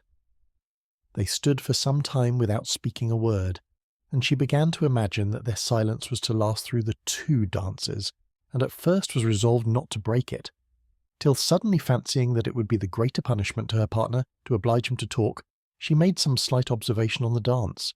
He replied and was again silent. After a pause of some minutes, she addressed him a second time with, "It is your turn to say something now, Mr. Darcy. I talked about the dance, and you ought to make some kind of remark on the size of the room or the number of couples." He smiled, and assured her that whatever she wished him to say should be said. "Very well, that reply will do for the present. Perhaps by and by I may observe that private balls are much pleasanter than public ones, but now we may be silent. Do you talk by rule, then, while you're dancing?" "Sometimes. One must speak a little, you know. It would look odd to be entirely silent for half an hour together. And yet, for the advantage of some, conversation ought to be so arranged as that they may have the trouble of saying as little as possible. Are you consulting your own feelings in the present case, or do you imagine that you are gratifying mine?" "Both," replied Elizabeth archly, "for I have always seen a great similarity in the turn of our minds. We are each of an unsocial, taciturn disposition, unwilling to speak unless we expect to say something that will amaze the whole room and be handed down to posterity with all the éclat of a proverb." "This is no very striking resemblance of your own character, I am sure," said he. "How near it may be to mine, I cannot pretend to say. You think it a faithful portrait, undoubtedly." "I must not decide on my own performance." He made no answer, and they were again silent till they had gone down the dance, when he asked her if she and her sisters did not very often walk to Meryton. She answered in the affirmative, and unable to resist the temptation, added, "When you met us there the other day, we had just been forming a new acquaintance." The effect was immediate. A deeper shade of hauteur overspread his features, but he said not a word, and Elizabeth, though blaming herself for her own weakness, could not go on. At length Darcy spoke, and in a constrained manner said, "Mr. Wickham is blessed with such happy manners as may ensure his making friends. Whether he may be equally capable of retaining them is less certain." "He has been so unlucky as to lose your friendship," replied Elizabeth, with emphasis, "and in a manner which he is likely to suffer from all his life." Darcy made no answer, and seemed desirous of changing the subject. At that moment Sir William Lucas appeared close to them, meaning to pass through the set to the other side of the room, but on perceiving Mr. Darcy he stopped, with a bow of superior courtesy, to compliment him on his dancing and his partner. "I have been most highly gratified, indeed, my dear sir. Such very superior dancing is not often seen. It is evident that you belong to the first circles. Allow me to say, however, that your fair partner does not disgrace you, and that I must hope to have this pleasure often repeated, especially when a certain desirable event, my dear Miss Eliza," glancing at her sister and Bingley, "shall take place. What congratulations will then flow in! I appeal to Mr. Darcy. But let me not interrupt you, sir. You will not thank me for detaining you from the bewitching converse of that young lady, whose bright eyes are also upbraiding me." The latter part of this address was scarcely heard by Darcy, but Sir William's allusion to his friend seemed to strike him forcibly, and his eyes were directed, with a very serious expression, towards Bingley and Jane, who were dancing together. Recovering himself, however, shortly he turned to his partner and said, "Sir William's interruption has made me forget what we were talking of." "I do not think we were speaking at all. Sir William could not have interrupted any two people in the room who had less to say for themselves. We have tried 2 or 3 subjects already without success, and what we are to talk of next I cannot imagine. What think you of books?" said he, smiling. "Books? Oh no. I'm sure we never read the same, or not with the same feelings. I'm sorry you think so, but if that be the case there can at least be no want of subject. We may compare our different opinions. No, I cannot talk of books in a ballroom. My head is always full of something else." "The present always occupies you in such scenes, does it?" said he, with a look of doubt. "Yes, always," she replied, without knowing what she said, for her thoughts had wandered far from the subject, as soon afterwards appeared by her suddenly exclaiming, "I remember hearing you once say, Mr. Darcy, that you hardly ever forgave, that your resentment, once created, was unappeasable. You're very cautious, I suppose, as to its being created." "I am," said he, with a firm voice. "And never allow yourself to be blinded by prejudice?" "I hope not. It is particularly incumbent on those who never change their opinion to be secure of judging properly at first." "May I ask to what these questions tend?" "Merely to the illustration of your character," said she, endeavouring to shake off her gravity. "I am trying to make it out." "And what is your success?" She shook her head. "I do not get on at all. I hear such different accounts of you as puzzle me exceedingly." "I can readily believe," answered he, gravely, "that reports may vary greatly with respect to me, and I could wish, Miss Bennet, that you were not to sketch my character at the present moment, as there is reason to fear that the performance would reflect no credit on either. But if I do not take your likeness now, I may never have another opportunity." "I would by no means suspend any pleasure of yours," he coldly replied. She said no more, and they went down the other dance and parted in silence, on each side dissatisfied, though not to an equal degree, for in Darcy's breast there was a tolerably powerful feeling towards her, which soon procured her pardon, and directed all his anger against another. They had not long separated when Miss Bingley came towards her, and with an expression of civil disdain thus accosted her. "So, Miss Eliza, I hear you're quite delighted with George Wickham? Your sister has been talking to me about him, and asking me 1,000 questions, and I find that the young man forgot to tell you, among his other communications, that he was the son of old Wickham, the late Mr. Darcy's steward. Let me recommend you, however, as a friend, not to give implicit confidence to all his assertions, for as to Mr. Darcy's using him ill, it is perfectly false, for on the contrary, he has been always remarkably kind to him, though George Wickham has treated Mr. Darcy in a most infamous manner. I do not know the particulars, but I know very well that Mr. Darcy is not in the least to blame, that he cannot bear to hear George Wickham mentioned, and that though my brother thought he could not well avoid including him in his invitation to the officers, he was excessively glad to find that he had taken himself out of the way. His coming into the country at all is a most insolent thing indeed, and I wonder how he could presume to do it. I pity you, Miss Eliza, for this discovery of your favourite's guilt, but really, considering his descent, one could not expect much better." "His guilt and his descent appear by your account to be the same," said Elizabeth angrily, "for I have heard you accuse him of nothing worse than of being the son of Mr. Darcy's steward, and of that, I can assure you, he informed me himself." "I beg your pardon," replied Miss Bingley, turning away with a sneer. "Excuse my interference. It was kindly meant." "Insolent girl," said Elizabeth to herself. "You are much mistaken if you expect to influence me by such a paltry attack as this. I see nothing in it but your own wilful ignorance and the malice of Mr. Darcy." She then sought her eldest sister, who had undertaken to make inquiries on the same subject of Bingley. Jane met her with a smile of such sweet complacency, a glow of such happy expression, as sufficiently marked how well she was satisfied with the occurrences of the evening. Elizabeth instantly read her feelings, and at that moment solicitude for Wickham, resentment against his enemies, and everything else, gave way before the hope of Jane's being in the fairest way for happiness. "I want to know," said she, with a countenance no less smiling than her sister's, "what you have learnt about Mr. Wickham. But perhaps you have been too pleasantly engaged to think of any third person, in which case you may be sure of my pardon." "No," replied Jane. "I've not forgotten him, but I have nothing satisfactory to tell you. Mr. Bingley does not know the whole of his history, and is quite ignorant of the circumstances which have principally offended Mr. Darcy. But he will vouch for the good conduct, the probity and honour of his friend, and is perfectly convinced that Mr. Wickham has deserved much less attention from Mr. Darcy than he has received. And I am sorry to say that by his account, as well as his sister's, Mr. Wickham is by no means a respectable young man. I'm afraid he has been very imprudent, and has deserved to lose Mr. Darcy's regard. Mr. Bingley does not know Mr. Wickham himself." "No, he never saw him till the other morning at Meryton. This account, then, is what he has received from Mr. Darcy. I am perfectly satisfied. But what does he say of the living?" "He does not exactly recollect the circumstances, though he has heard them from Mr. Darcy more than once, but he believes that it was left to him conditionally only." "I have not a doubt of Mr. Bingley's sincerity," said Elizabeth warmly, "but you must excuse my not being convinced by assurances only. Mr. Bingley's defence of his friend was a very able one, I dare say, but since he is unacquainted with several parts of the story, and has learnt the rest from that friend himself, I shall venture still to think of both gentlemen as I did before." She then changed the discourse to one more gratifying to each, and on which there could be no difference of sentiment. Elizabeth listened with delight to the happy though modest hopes which Jane entertained of Bingley's regard, and said all in her power to heighten her confidence in it.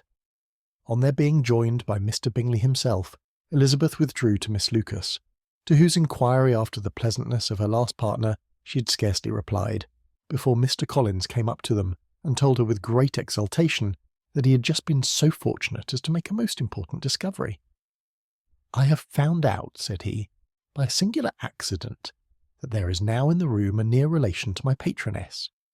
I happened to overhear the gentleman himself mentioning to the young lady who does the honours of this house the names of his cousin Mr. Bourg and of her mother, Lady Catherine.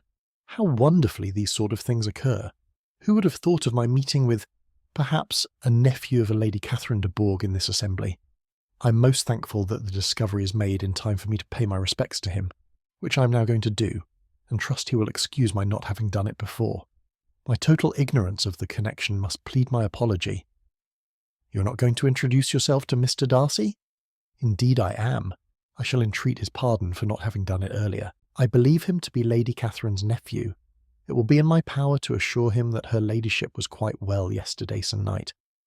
Elizabeth tried hard to dissuade him from such a scheme, assuring him that Mr. Darcy would consider his addressing him without introduction as an impertinent freedom rather than a compliment to his aunt, that it was not in the least necessary there should be any notice on either side, and that if it were, it must belong to Mr. Darcy, the superior in consequence, to begin the acquaintance.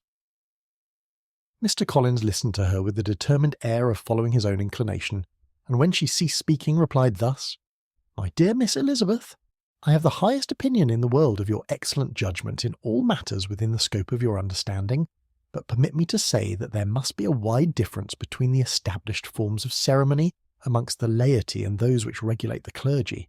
For give me leave to observe that I consider the clerical office as equal in point of dignity with the highest rank in the kingdom, provided that a proper humility of behaviour is at the same time maintained. You must therefore allow me to follow the dictates of my conscience on this occasion, which lead me to perform what I look on as a point of duty. Pardon me for neglecting to profit by your advice, which on every other subject shall be my constant guide, though in the case before us I consider myself more fitted by education and habitual study to decide on what is right than a young lady like yourself." And with a low bow he left her to attack Mr. Darcy, whose reception of his advances she eagerly watched, and whose astonishment at being so addressed was very evident. Her cousin prefaced his speech with a solemn bow, and though she could not hear a word of it, she felt as if hearing it all, and saw in the motion of his lips the words apology, Hunsford, and Lady Catherine de Bourg. It vexed her to see him expose himself to such a man.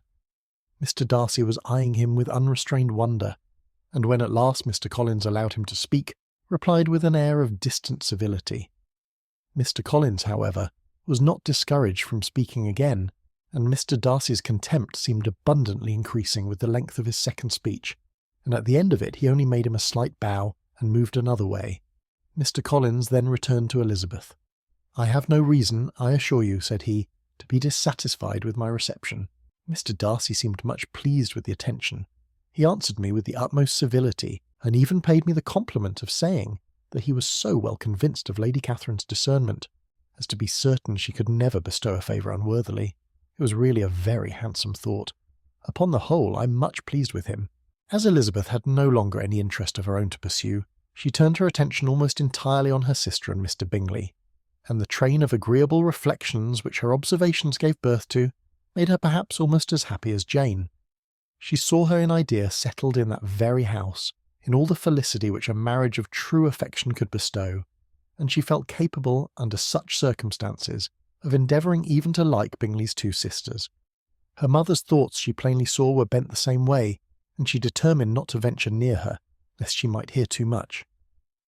When they sat down to supper, therefore, she considered it a most unlucky perverseness, which placed them within one of each other, and deeply was she vexed to find that her mother was talking to that one person, Lady Lucas, freely, openly, and of nothing else but of her expectation that Jane would be soon married to Mr. Bingley. It was an animating subject, and Mrs. Bennet seemed incapable of fatigue while enumerating the advantages of the match. His being such a charming young man, and so rich, and living but 3 miles from them, were the first points of self-gratulation. And then it was such a comfort to think how fond the two sisters were of Jane, and to be certain that they must desire the connection as much as she could do. It was, moreover, such a promising thing for her younger daughters, as Jane's marrying so greatly must throw them in the way of other rich men. And lastly, it was so pleasant at her time of life to be able to consign her single daughters to the care of their sister that she might not be obliged to go into company more than she liked. It was necessary to make this circumstance a matter of pleasure, because on such occasions it is the etiquette, but no one was less likely than Mrs. Bennet to find comfort in staying at home at any period of her life. She concluded with many good wishes that Lady Lucas might soon be equally fortunate, though evidently and triumphantly believing there was no chance of it. In vain did Elizabeth endeavour to check the rapidity of her mother's words, or persuade her to describe her felicity in a less audible whisper, for to her inexpressible vexation she could perceive that the chief of it was overheard by Mr. Darcy, who sat opposite to them. Her mother only scolded her for being nonsensical. "What is Mr. Darcy to me, pray, that I should be afraid of him? I am sure we owe him no such particular civility as to be obliged to say nothing he may not like to hear. For heaven's sake, madam, speak lower. What advantage can it be to you to offend Mr. Darcy? You will never recommend yourself to his friend by so doing." Nothing that she could say, however, had any influence. Her mother would talk of her views in the same intelligible tone. Elizabeth blushed and blushed again with shame and vexation. She could not help frequently glancing her eye at Mr. Darcy, though every glance convinced her of what she dreaded. For though he was not always looking at her mother, she was convinced that his attention was invariably fixed by her. The expression of his face changed gradually from indignant contempt to a composed and steady gravity. At length, however, Mrs. Bennet had no more to say, and Lady Lucas, who had been long yawning at the repetition of delights which she saw no likelihood of sharing, was left to the comforts of cold ham and chicken. Elizabeth now began to revive. But not long was the interval of tranquillity, for when supper was over, singing was talked of, and she had the mortification of seeing Mary, after very little entreaty, preparing to oblige the company. By many significant looks and silent entreaties did she endeavour to prevent such a proof of complaisance, but in vain. Mary would not understand them. Such an opportunity of exhibiting was delightful to her, and she began her song. Elizabeth's eyes were fixed on her with most painful sensations, and she watched her progress through the several stanzas with an impatience which was very ill rewarded at their close, for Mary, on receiving amongst the thanks of the table the hint of a hope that she might be prevailed on to favour them again, after the pause of half a minute began another. Mary's powers were by no means fitted for such a display. Her voice was weak and her manner affected. Elizabeth was in agonies. She looked at Jane to see how she bore it, but Jane was very composedly talking to Bingley. She looked at his two sisters and saw them making signs of derision at each other, and at Darcy, who continued, however, impenetrably grave. She looked at her father to entreat his interference, lest Mary should be singing all night. He took the hint, and when Mary had finished her second song, said aloud, "That will do extremely well, child. You have delighted us long enough. Let the other young ladies have time to exhibit." Mary, though pretending not to hear, was somewhat disconcerted, and Elizabeth, sorry for her, and sorry for her father's speech, was afraid her anxiety had done no good. Others of the party were now applied to. "If I," said Mr. Collins, "were so fortunate as to be able to sing, I should have great pleasure, I am sure, in obliging the company with an air, for I consider music as a very innocent diversion, and perfectly compatible with the profession of a clergyman. I do not mean, however, to assert that we can be justified in devoting too much of our time to music, for there are certainly other things to be attended to. The rector of a parish has much to do. In the first place, he must make such an agreement for tithes as may be beneficial to himself, and not offensive to his patron. He must write his own sermons, and the time that remains will not be too much for his parish duties, and the care and improvement of his dwelling, which he cannot be excused from making as comfortable as possible. And I do not think it of a light importance that he should have attentive and conciliatory manners towards everybody, especially towards those to whom he owes his preferment. I cannot acquit him of that duty, nor could I think well of the man who should omit an occasion of testifying his respect towards anybody connected with the family." And with a bow to Mr. Darcy he concluded his speech, which had been spoken so loud as to be heard by half the room. Many stared, many smiled, but no one looked more amused than Mr. Bennet himself, while his wife seriously commended Mr. Collins for having spoken so sensibly, and observed, in a half-whisper to Lady Lucas, that he was a remarkably clever, good kind of young man. To Elizabeth it appeared that had her family made an agreement to expose themselves as much as they could during the evening, it would have been impossible for them to play their parts with more spirit or finer success. And happy did she think it for Bingley and her sister that some of the exhibition had escaped his notice, and that his feelings were not of a sort to be much distressed by the folly which he must have witnessed. That his two sisters and Mr. Darcy, however, should have such an opportunity of ridiculing her relations was bad enough, and she could not determine whether the silent contempt of the gentlemen or the insolent smiles of the ladies were more intolerable. The rest of the evening brought her little amusement. She was teased by Mr. Collins, who continued most perseveringly by her side, and though he could not prevail with her to dance with him again, put it out of her power to dance with others. In vain did she entreat him to stand up with somebody else, and offered to introduce him to any young lady in the room. He assured her that, as to dancing, he was perfectly indifferent to it, that his chief object was by delicate attentions to recommend himself to her, and that he should therefore make a point of remaining close to her the whole evening. There was no arguing upon such a project. She owed her greatest relief to her friend Miss Lucas, who often joined them, and good-naturedly engaged Mr. Collins's conversation to herself. She was at least free from the offence of Mr. Darcy's further notice. Though often standing within a very short distance of her, quite disengaged, he never came near enough to speak. She felt it to be the probable consequence of her allusions to Mr. Wickham, and rejoiced in it. The Longbourn party were the last of all the company to depart, and by a manoeuvre of Mrs. Bennet had to wait for their carriage a quarter of an hour after everybody else was gone, which gave them time to see how heartily they were wished away by some of the family. Mrs. Hurst and her sister scarcely opened their mouths except to complain of fatigue, and were evidently impatient to have the house to themselves. They repulsed every attempt of Mrs. Bennet at conversation, and by so doing threw a languor over the whole party, which was very little relieved by the long speeches of Mr. Collins, who was complimenting Mr. Bingley and his sisters on the elegance of their entertainment, and the hospitality and politeness which had marked their behaviour to their guests. Darcy said nothing at all. Mr. Bennet, in equal silence, was enjoying the scene. Mr. Bingley and Jane were standing together a little detached from the rest, and talked only to each other. Elizabeth preserved as steady a silence as either Mrs. Hurst or Miss Bingley, and even Lydia was too much fatigued to utter more than the occasional exclamation of "Lord, how tired I am!" accompanied by a violent yawn. When at length they arose to take leave, Mrs. Bennet was most pressingly civil in her hope of seeing the whole family soon at Longbourn, and addressed herself particularly to Mr. Bingley, to assure him how happy he would make them by eating a family dinner with them at any time, without the ceremony of a formal invitation.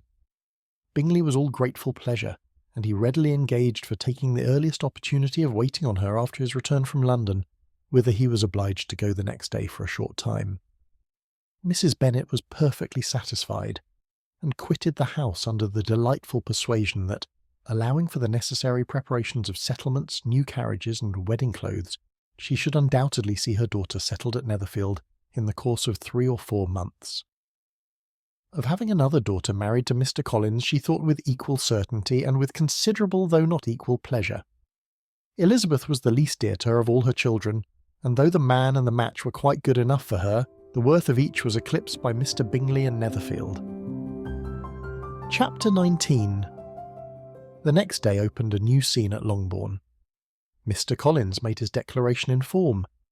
Having resolved to do it without loss of time, as his leave of absence extended only to the following Saturday, and having no feelings of diffidence to make it distressing to himself even at the moment, he set about it in a very orderly manner, with all the observances which he supposed a regular part of the business.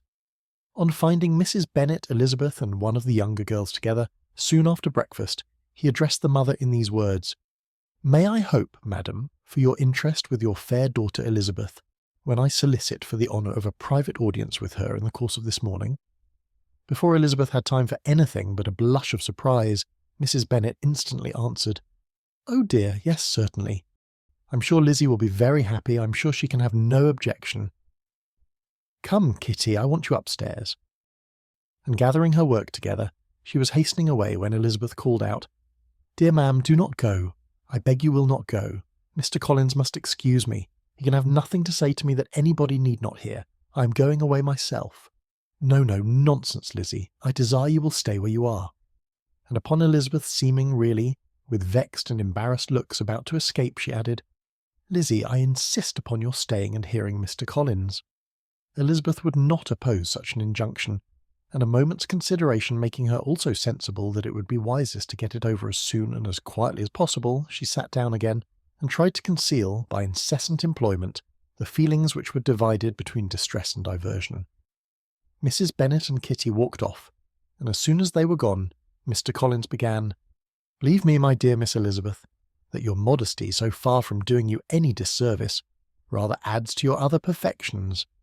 You would have been less amiable in my eyes had there not been this little unwillingness, but allow me to assure you that I have your respected mother's permission for this address. You can hardly doubt the purport of my discourse, however your natural delicacy may lead you to dissemble. My attentions have been too marked to be mistaken. Almost as soon as I entered the house, I singled you out as the companion of my future life. But before I am run away with by my feelings on this subject, perhaps it will be advisable for me to state my reasons for marrying, and, moreover, for coming into Hertfordshire with the design of selecting a wife, as I certainly did." The idea of Mr. Collins, with all his solemn composure, being run away with by his feelings, made Elizabeth so near laughing that she could not use the short pause he allowed in any attempt to stop him farther, and he continued, "My reasons for marrying are first that I think it a right thing for every clergyman in easy circumstances, like myself, to set the example of matrimony in his parish. Secondly, that I am convinced it will add very greatly to my happiness. And thirdly, which perhaps I ought to have mentioned earlier, that it is the particular advice and recommendation of the very noble lady whom I have the honour of calling patroness. Twice has she condescended to give me her opinion, unasked too, on this subject. And it was but the very Saturday night before I left Hunsford, between our pools at quadrille, while Mrs. Jenkinson was arranging Mr. Borg's footstool, that she said, 'Mr. Collins, you must marry. A clergyman like you must marry. Choose properly. Choose a gentlewoman for my sake, and for your own. Let her be an active, useful sort of person, not brought up high, but able to make a small income go a good way. This is my advice. Find such a woman as soon as you can, bring her to Hunsford, and I will visit her. Allow me, by the way, to observe, my fair cousin, that I do not reckon the notice and kindness of Lady Catherine de Bourgh as among the least of the advantages in my power to offer. You will find her manners beyond anything I can describe, and your wit and vivacity, I think, must be acceptable to her, especially when tempered with the silence and respect which her rank will inevitably excite. Thus much for my general intention in favour of matrimony. It remains to be told why my views were directed to Longbourn instead of my own neighbourhood, where I assure you there are many amiable young women. But the fact is that being as I am to inherit this estate after the death of your honoured father, who however may live many years longer, I could not satisfy myself without resolving to choose a wife from among his daughters, that the loss to them might be as little as possible when the melancholy event takes place, which however, as I've already said, may not be for several years. This has been my motive, my fair cousin, and I flatter myself it will not sink me in your esteem. And now nothing remains for me but to assure you in the most animated language of the violence of my affection. To fortune I am perfectly indifferent, and shall make no demand of that nature on your father, since I am well aware that it could not be complied with, and that £1,000 in the 4%, which will not be yours till after your mother's decease, is all that you may ever be entitled to. On that head, therefore, I shall be uniformly silent, and you may assure yourself that no ungenerous reproach shall ever pass my lips when we are married." It was absolutely necessary to interrupt him now. "You are too hasty, sir," she cried. "You forget that I have made no answer. Let me do it without further loss of time. Accept my thanks for the compliment you are paying me. I am very sensible of the honour of your proposals, but it is impossible for me to do otherwise than decline them." "I am not now to learn," replied Mr. Collins, with a formal wave of the hand, "that it is usual with young ladies to reject the addresses of the man whom they secretly mean to accept, when he first applies for their favour, and that sometimes the refusal is repeated a second or even a third time. I am, therefore, by no means discouraged by what you have just said, and shall hope to lead you to the altar ere long." "Upon my word, sir," cried Elizabeth, "your hope is rather an extraordinary one after my declaration. I do assure you that I am not one of those young ladies, if such young ladies there are, who are so daring as to risk their happiness on the chance of being asked a second time. I am perfectly serious in my refusal. You could not make me happy, and I am convinced that I am the last woman in the world who would make you so. Nay, were your friend Lady Catherine to know me, I am persuaded she would find me in every respect ill qualified for the situation." "Were it certain that Lady Catherine would think so," said Mr. Collins very gravely, "but I cannot imagine that her ladyship would at all disapprove of you. And you may be certain that when I have the honour of seeing her again, I shall speak in the highest terms of your modesty, economy, and other amiable qualifications. Indeed, Mr. Collins, all praise of me will be unnecessary. You must give me leave to judge for myself, and pay me the compliment of believing what I say. I wish you very happy and very rich, and by refusing your hand, do all in my power to prevent your being otherwise. In making me the offer, you must have satisfied the delicacy of your feelings with regard to my family, and may take possession of Longbourn estate whenever it falls, without any self-reproach. This matter may be considered, therefore, as finally settled." And rising as she thus spoke, she would have quitted the room, had not Mr. Collins thus addressed her. "When I do myself the honour of speaking to you next on the subject, I shall hope to receive a more favourable answer than you have now given me, though I am far from accusing you of cruelty at present, because I know it to be the established custom of your sex to reject a man on the first application, and perhaps you've even now said as much to encourage my suit as would be consistent with the true delicacy of the female character." "Really, Mr. Collins," cried Elizabeth with some warmth, "you puzzle me exceedingly. If what I have hitherto said can appear to you in the form of encouragement, I know not how to express my refusal in such a way as may convince you of its being one. You must give me leave to flatter myself, my dear cousin, that your refusal of my addresses are merely words of course. My reasons for believing it are briefly these. It does not appear to me that my hand is unworthy your acceptance, or that the establishment I can offer would be any other than highly desirable. My situation in life, my connections with the family of de Bourgh, and my relationship to your own, are circumstances highly in my favour, and you should take it into further consideration that, in spite of your manifold attractions, it is by no means certain that another offer of marriage may ever be made you. Your portion is unhappily so small that it will in all likelihood undo the effects of your loveliness and amiable qualifications. As I must, therefore, conclude that you are not serious in your rejection of me, I shall choose to attribute it to your wish of increasing my love by suspense, according to the usual practice of elegant females. I do assure you, sir, that I have no pretensions whatever to that kind of elegance which consists in tormenting a respectable man. I would rather be paid the compliment of being believed sincere. I thank you again and again for the honour you have done me in your proposals, but to accept them is absolutely impossible. My feelings in every respect forbid it. Can I speak plainer? Do not consider me now as an elegant female intending to plague you, but as a rational creature speaking the truth from her heart. "You are uniformly charming," cried he, with an air of awkward gallantry, "and I am persuaded that when sanctioned by the express authority of both your excellent parents, my proposals will not fail of being acceptable." To such perseverance in wilful self-deception, Elizabeth would make no reply, and immediately and in silence withdrew, determined that if he persisted in considering her repeated refusals as flattering encouragement, to apply to her father, whose negative might be uttered in such a manner as must be decisive, and whose behaviour at least could not be mistaken for the affectation and coquetry of an elegant female. Chapter 20. Mr. Collins was not left long to the silent contemplation of his successful love, for Mrs. Bennet, having dawdled about in the vestibule to watch for the end of the conference, no sooner saw Elizabeth open the door and with quick step pass her towards the staircase, than she entered the breakfast-room, and congratulated both him and herself in warm terms on the happy prospect of their nearer connection.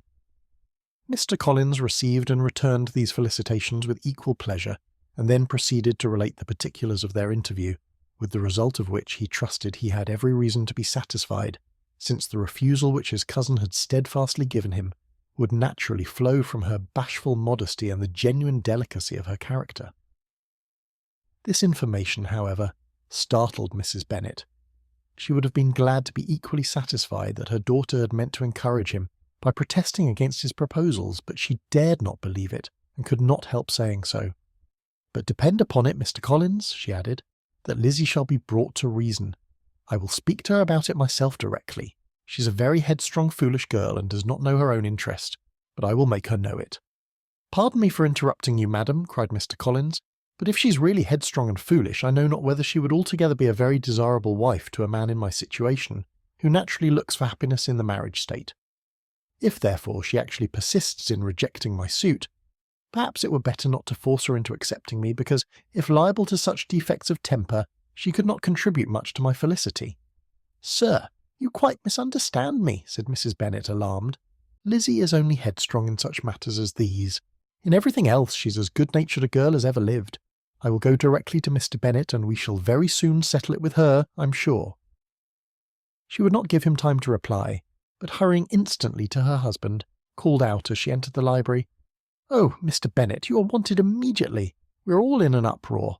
You must come and make Lizzie marry Mr. Collins, for she vows she will not have him, and if you do not make haste he will change his mind and not have her." Mr. Bennet raised his eyes from his book as she entered, and fixed them on her face with a calm unconcern, which was not in the least altered by her communication.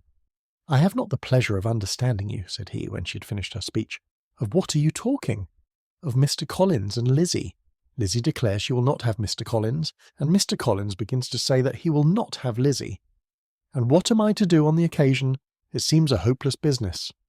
Speak to Lizzie about it yourself. Tell her that you insist upon her marrying him. Let her be called down. She shall hear my opinion." Mrs. Bennet rang the bell, and Miss Elizabeth was summoned to the library.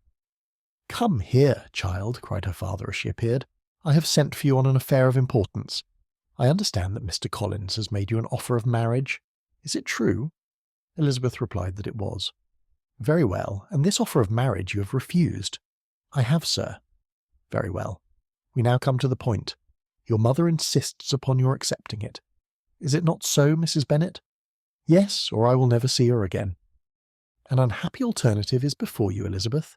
From this day you must be a stranger to one of your parents. Your mother will never see you again if you do not marry Mr. Collins, and I will never see you again if you do." Elizabeth could not but smile at such a conclusion of such a beginning, but Mrs. Bennet, who had persuaded herself that her husband regarded the affair as she wished, was excessively disappointed. "What do you mean, Mr. Bennet, by talking in this way? You promised me to insist upon her marrying him." "My dear," replied her husband, "I have two small favours to request. First, that you will allow me the free use of my understanding on the present occasion, and secondly of my room. I shall be glad to have the library to myself as soon as may be." Not yet, however, in spite of her disappointment in her husband, did Mrs. Bennet give up the point. She talked to Elizabeth again and again, coaxed and threatened her by turns. She endeavoured to secure Jane in her interest, but Jane, with all possible mildness, declined interfering, and Elizabeth, sometimes with real earnestness, and sometimes with playful gaiety replied to her attacks. Though her manner varied, however, her determination never did. Mr. Collins, meanwhile, was meditating in solitude on what had passed. He thought too well of himself to comprehend on what motive his cousin could refuse him, and though his pride was hurt, he suffered in no other way. His regard for her was quite imaginary, and the possibility of her deserving her mother's reproach prevented his feeling any regret. While the family were in this confusion, Charlotte Lucas came to spend the day with them. She was met in the vestibule by Lydia, who, flying to her, cried in a half-whisper, "I'm glad you're come, for there is such fun here. What do you think has happened this morning? Mr. Collins has made an offer to Lizzie, and she will not have him." Charlotte had hardly time to answer before they were joined by Kitty, who came to tell the same news, and no sooner had they entered the breakfast room, where Mrs. Bennet was alone, than she likewise began on the subject, calling on Miss Lucas for her compassion, and entreating her to persuade her friend Lizzie to comply with the wishes of her family. "Pray do, my dear Miss Lucas," she added in a melancholy tone, "for nobody is on my side, nobody takes part with me, I'm cruelly used, nobody feels for my poor nerves." Charlotte's reply was spared by the entrance of Jane and Elizabeth. "Aye, there she comes," continued Mrs. Bennet, "looking as unconcerned as may be, and caring no more for us than if we were at York, provided she can have her own way. But I tell you what, Miss Lizzie, if you take it into your head to go on refusing every offer of marriage in this way, you will never get a husband at all, and I am sure I do not know who is to maintain you when your father is dead. I shall not be able to keep you, and so I warn you. I have done with you from this very day. I told you in the library, you know, that I should never speak to you again, and you will find me as good as my word. I have no pleasure in talking to undutiful children. Not that I have much pleasure, indeed, in talking to anybody. People who suffer as I do from nervous complaints can have no great inclination for talking. Nobody can tell what I suffer. But it is always so. Those who do not complain are never pitied." Her daughters listened in silence to this effusion, sensible that any attempt to reason with or soothe her would only increase the irritation. She talked on, therefore, without interruption from any of them, till they were joined by Mr. Collins, who entered with an air more stately than usual, and on perceiving whom, she said to the girls, "Now, I do insist upon it that you, all of you, hold your tongues, and let Mr. Collins and me have a little conversation together." Elizabeth passed quietly out of the room. Jane and Kitty followed, but Lydia stood her ground, determined to hear all she could, and Charlotte detained first by the civility of Mr. Collins, whose inquiries after herself and all her family were very minute, and then, by a little curiosity, satisfied herself with walking to the window and pretending not to hear. In a doleful voice, Mrs. Bennet thus began the projected conversation. "Oh, Mr. Collins, my dear madam," replied he, "let us be for ever silent on this point.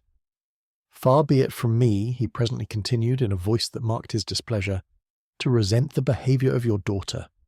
Resignation to inevitable evils is the duty of us all, the peculiar duty of a young man who has been so fortunate as I have been in early preferment, and I trust I am resigned.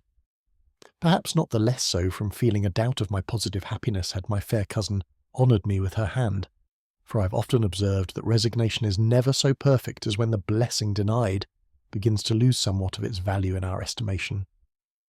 You will not, I hope, consider me as showing any disrespect to your family, my dear madam, by thus withdrawing my pretensions to your daughter's favour, without having paid yourself and Mr. Bennet the compliment of requesting you to interpose your authority in my behalf. My conduct may, I fear, be objectionable in having accepted my dismission from your daughter's lips instead of your own, but we are all liable to error. I have certainly meant well through the whole affair.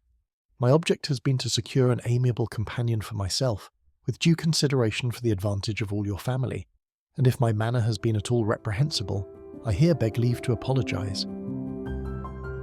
Chapter 21. The discussion of Mr. Collins's offer was now nearly at an end, and Elizabeth had only to suffer from the uncomfortable feelings necessarily attending it, and occasionally from some peevish allusion of her mother. As for the gentleman himself, his feelings were chiefly expressed not by embarrassment or dejection, or by trying to avoid her, but by stiffness of manner and resentful silence. He scarcely ever spoke to her, and the assiduous attentions which he had been so sensible of himself were transferred for the rest of the day to Miss Lucas, whose civility in listening to him was a seasonable relief to them all, and especially to her friend. The morrow produced no abatement of Mrs. Bennet's ill humour or ill health. Mr. Collins was also in the same state of angry pride. Elizabeth had hoped that his resentment might shorten his visit, but his plan did not appear in the least affected by it.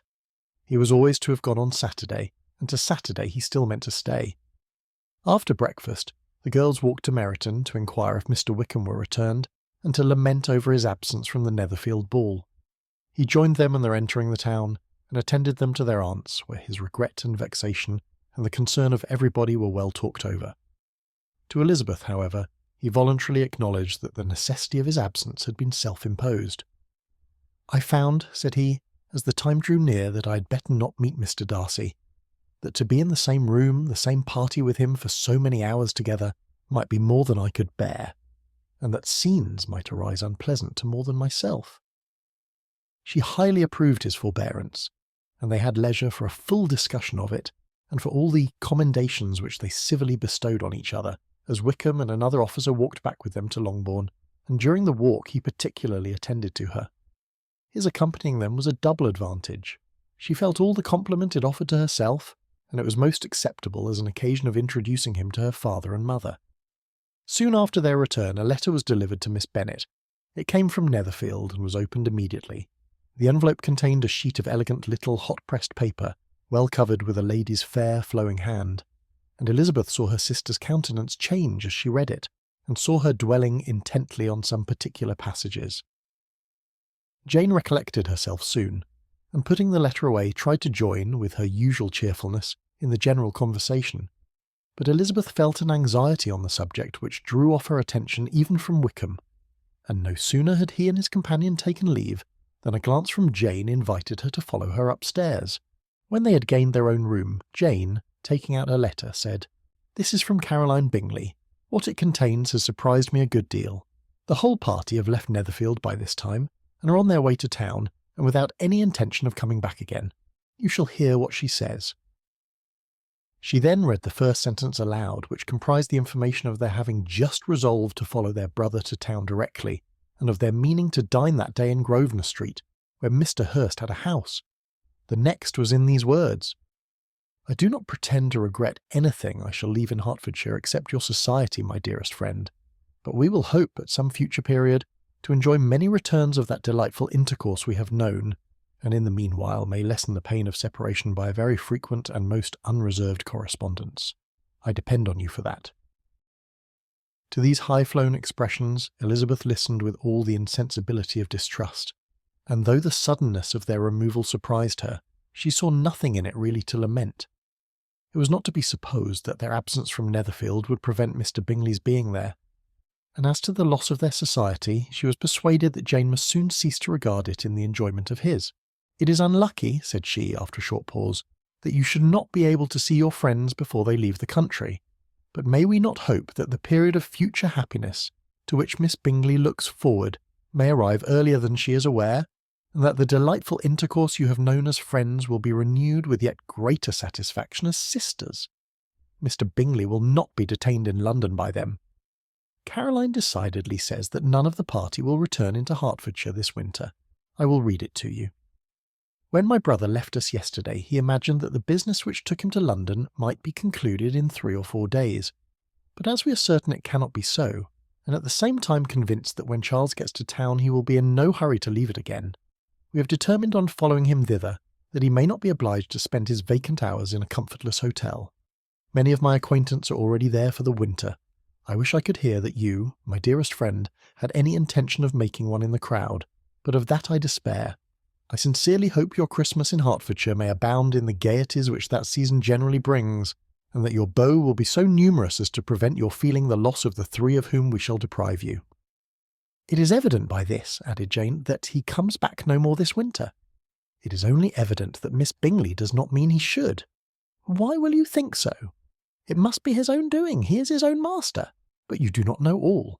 I will read you the passage which particularly hurts me. I will have no reserves from you. Mr. Darcy is impatient to see his sister, and to confess the truth, we are scarcely less eager to meet her again. I really do not think Georgiana Darcy has her equal for beauty, elegance, and accomplishments. and the affection she inspires in Louisa and myself is heightened into something still more interesting from the hope we dare to entertain of her being here after our sister. I do not know whether I ever before mentioned to you my feelings on this subject, but I will not leave the country without confiding them, and I trust you will not esteem them unreasonable. My brother admires her greatly already. He will have frequent opportunity now of seeing her on the most intimate footing. Her relations all wish the connection as much as his own, and a sister's partiality is not misleading me, I think, when I call Charles most capable of engaging any woman's heart. With all these circumstances to favour an attachment, and nothing to prevent it, am I wrong, my dearest Jane, in indulging the hope of an event which will secure the happiness of so many? What think you of this sentence, my dear Lizzie? Said Jane as she finished it. Is it not clear enough? Does it not expressly declare that Caroline neither expects nor wishes me to be her sister? That she is perfectly convinced of her brother's indifference, and that if she suspects the nature of my feelings for him, she means, most kindly, to put me on my guard? Can there be any other opinion on the subject? Yes, there can, for mine is totally different. Will you hear it? Most willingly. You shall have it in a few words. Miss Bingley sees that her brother is in love with you and wants him to marry Miss Darcy. She follows him to town in the hope of keeping him there, and tries to persuade you that he does not care about you. Jane shook her head. Indeed, Jane, you ought to believe me. No one who has ever seen you together can doubt his affection. Miss Bingley, I am sure, cannot. She is not such a simpleton. Could she have seen half as much love in Mr. Darcy for herself, she would have ordered her wedding clothes. But the case is this.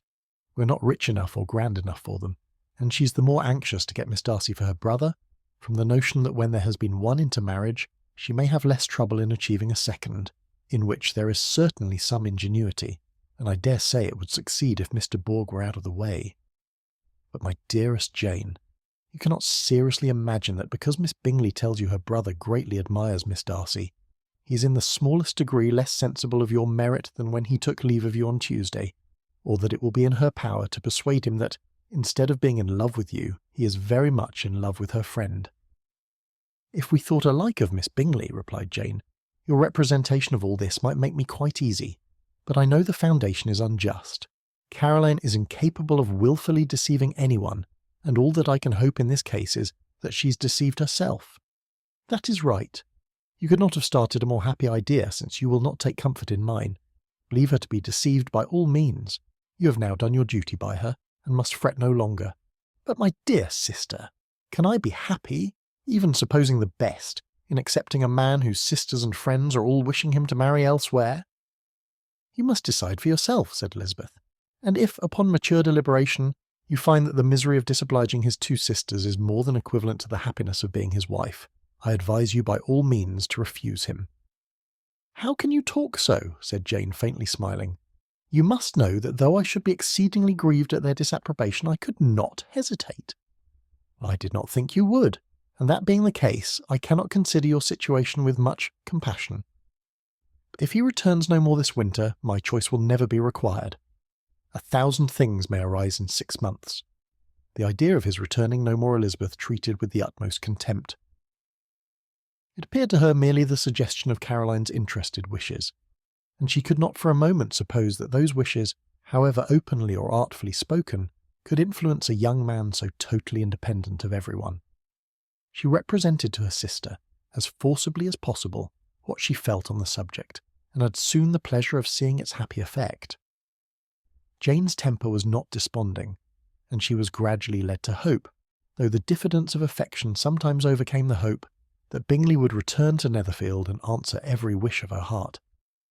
They agreed that Mrs. Bennet should only hear of the departure of the family without being alarmed on the score of the gentleman's conduct, but even this partial communication gave her a great deal of concern, and she bewailed it as exceedingly unlucky that the ladies should happen to go away just as they were all getting so intimate together. After lamenting it, however, at some length, she had the consolation of thinking that Mr. Bingley would be soon down again, and soon dining at Longbourn.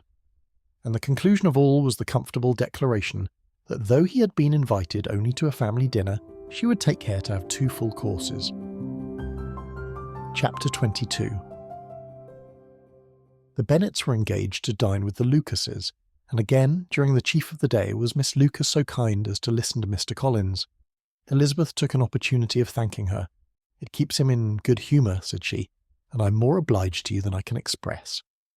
Charlotte assured her friend of her satisfaction in being useful, and that it amply repaid her for the little sacrifice of her time.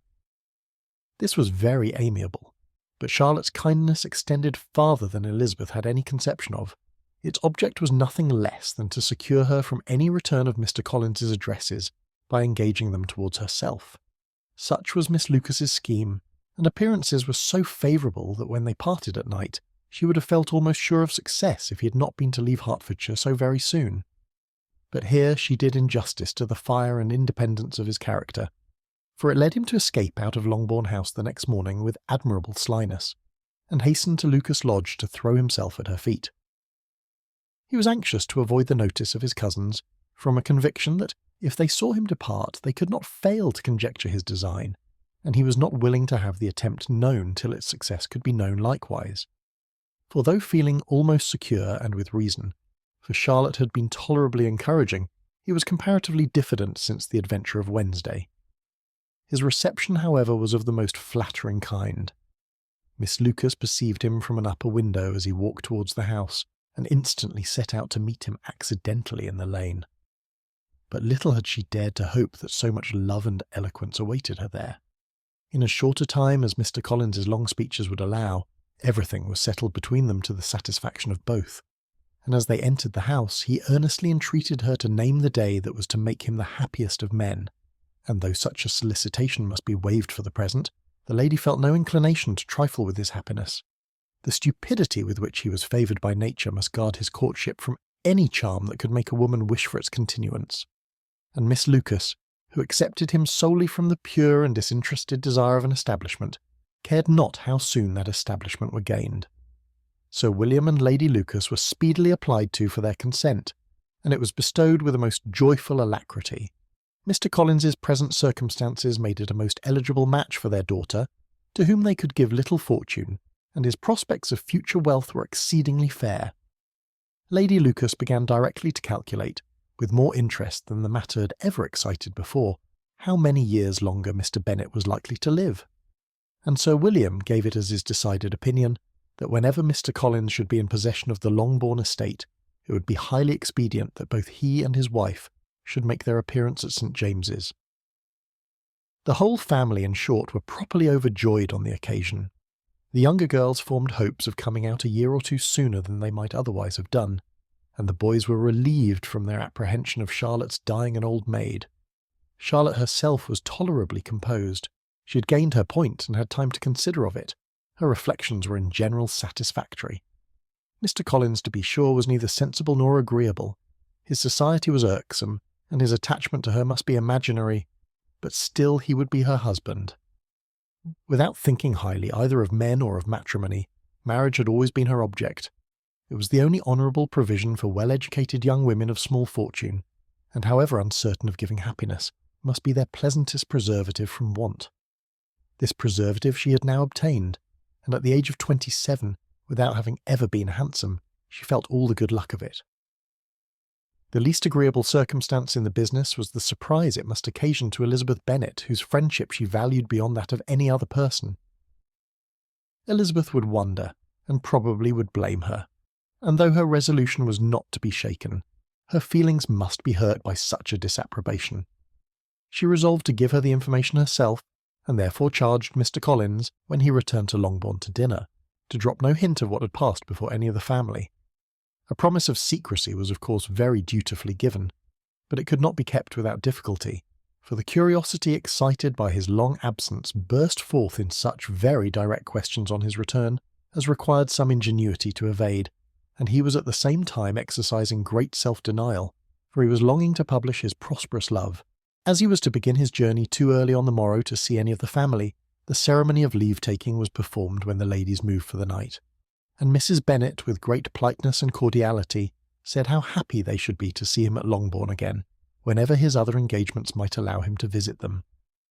"My dear madam," he replied, "this invitation is particularly gratifying because it is what I have been hoping to receive, and you may be very certain that I shall avail myself of it as soon as possible."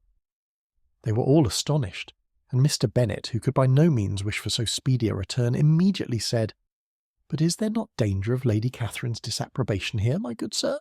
You'd better neglect your relations than run the risk of offending your patroness." "My dear sir," replied Mr. Collins, "I am particularly obliged to you for this friendly caution, and you may depend upon my not taking so material a step without her ladyship's concurrence. You cannot be too much on your guard. Risk anything rather than her displeasure, and if you find it likely to be raised by your coming to us again, which I should think exceedingly probable, stay quietly at home and be satisfied that we shall take no offence. Believe me, my dear sir, my gratitude is warmly excited by such affectionate attention, and depend upon it, you will speedily receive from me a letter of thanks for this as well as for every other mark of your regard during my stay in Hertfordshire. As for my fair cousins, though my absence may not be long enough to render it necessary, I shall now take the liberty of wishing them health and happiness, not excepting my cousin Elizabeth." With proper civilities the ladies then withdrew, all of them equally surprised to find that he meditated a quick return. Mrs. Bennet wished to understand by it that he thought of paying his addresses to one of her younger girls, and Mary might have been prevailed on to accept him. She rated his abilities much higher than any of the others. There was a solidity in his reflections which often struck her, and though by no means so clever as herself, she thought that, if encouraged to read and improve himself by such an example as hers, he might become a very agreeable companion. But on the following morning every hope of this kind was done away. Miss Lucas called soon after breakfast, and in a private conference with Elizabeth related the event of the day before. The possibility of Mr. Collins's fancying himself in love with her friend had once occurred to Elizabeth within the last day or two, but that Charlotte could encourage him seemed almost as far from possibility as that she could encourage him herself, and her astonishment was consequently so great as to overcome at first the bounds of decorum, and she could not help crying out, "Engaged to Mr. Collins? My dear Charlotte, impossible." The steady countenance which Miss Lucas had commanded in telling her story gave way to a momentary confusion here on receiving so direct a reproach, though, as it was no more than she expected, she soon regained her composure and calmly replied, "Why should you be surprised, my dear Eliza? Do you think it incredible that Mr. Collins should be able to procure any woman's good opinion, because he was not so happy as to succeed with you?" But Elizabeth had now recollected herself, and making a strong effort for it, was able to assure her, with tolerable firmness, that the prospect of their relationship was highly grateful to her, and that she wished her all imaginable happiness. "I see what you're feeling," replied Charlotte. "You must be surprised, very much surprised, so lately as Mr. Collins was wishing to marry you. But when you have had time to think it all over, I hope you will be satisfied with what I have done. I'm not romantic, you know. I never was. I ask only a comfortable home, and considering Mr. Collins' character, connections, and situation in life, I'm convinced that my chance of happiness with him is as fair as most people can boast on entering the marriage state." Elizabeth quietly answered, "Undoubtedly," and after an awkward pause they returned to the rest of the family. Charlotte did not stay much longer, and Elizabeth was then left to reflect on what she had heard. It was a long time before she became at all reconciled to the idea of so unsuitable a match. The strangeness of Mr. Collins's making 2 offers of marriage within 3 days was nothing in comparison of his being now accepted. She had always felt that Charlotte's opinion of matrimony was not exactly like her own, but she could not have supposed it possible that, when called into action, she would have sacrificed every better feeling to worldly advantage. Charlotte, the wife of Mr. Collins, was a most humiliating picture, and to the pang of a friend disgracing herself and sunk in her esteem was added the distressing conviction that it was impossible for that friend to be tolerably happy in the lot she had chosen. Chapter 23. Elizabeth was sitting with her mother and sisters, reflecting on what she had heard, and doubting whether she was authorised to mention it, when Sir William Lucas himself appeared, sent by his daughter to announce her engagement to the family. With many compliments to them, and much self-gratulation on the prospect of a connection between the houses, he unfolded the matter, to an audience not merely wondering but incredulous, for Mrs. Bennet, with more perseverance than politeness, protested he must be entirely mistaken, and Lydia, always unguarded and often uncivil, boisterously exclaimed, "Good Lord, Sir William, how can you tell such a story? Do not you know that Mr. Collins wants to marry Lizzie?" Nothing less than the complacence of a courtier could have borne without anger such treatment, but Sir William's good breeding carried him through it all, and though he begged leave to be positive as to the truth of his information, he listened to all their impertinence with the most forbearing courtesy. Elizabeth, feeling it incumbent on her to relieve him from so unpleasant a situation, now put herself forward to confirm his account by mentioning her prior knowledge of it from Charlotte herself, and endeavoured to put a stop to the exclamations of her mother and sisters by the earnestness of her congratulations to Sir William, in which she was readily joined by Jane, and by making a variety of remarks on the happiness that might be expected from the match, the excellent character of Mr. Collins, and the convenient distance of Hunsford from London.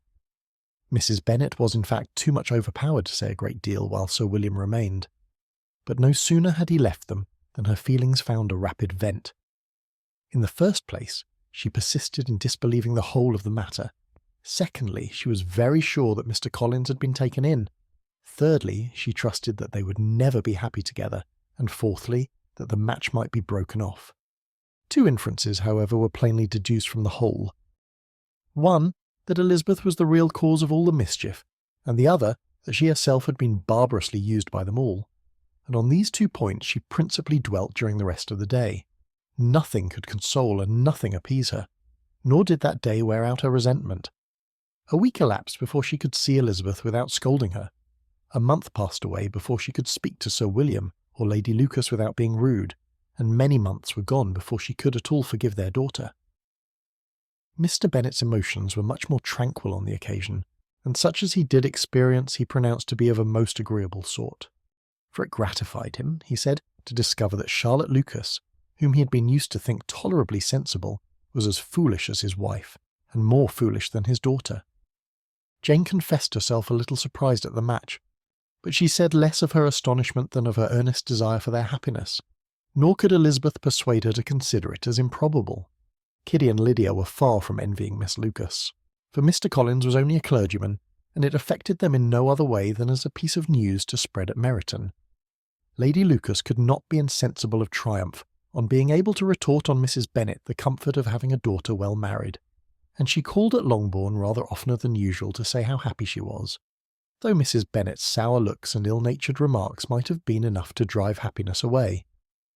Between Elizabeth and Charlotte there was a restraint which kept them mutually silent on the subject, and Elizabeth felt persuaded that no real confidence could ever subsist between them again. Her disappointment in Charlotte made her turn with fonder regard to her sister, of whose rectitude and delicacy she was sure her opinion could never be shaken, and for whose happiness she grew daily more anxious, as Bingley had now been gone a week, and nothing was heard of his return. Jane had sent Caroline an early answer to her letter, and was counting the days till she might reasonably hope to hear again. The promised letter of thanks from Mr. Collins arrived on Tuesday, addressed to their father, and written with all the solemnity of gratitude which a 12 months' abode in the family might have prompted.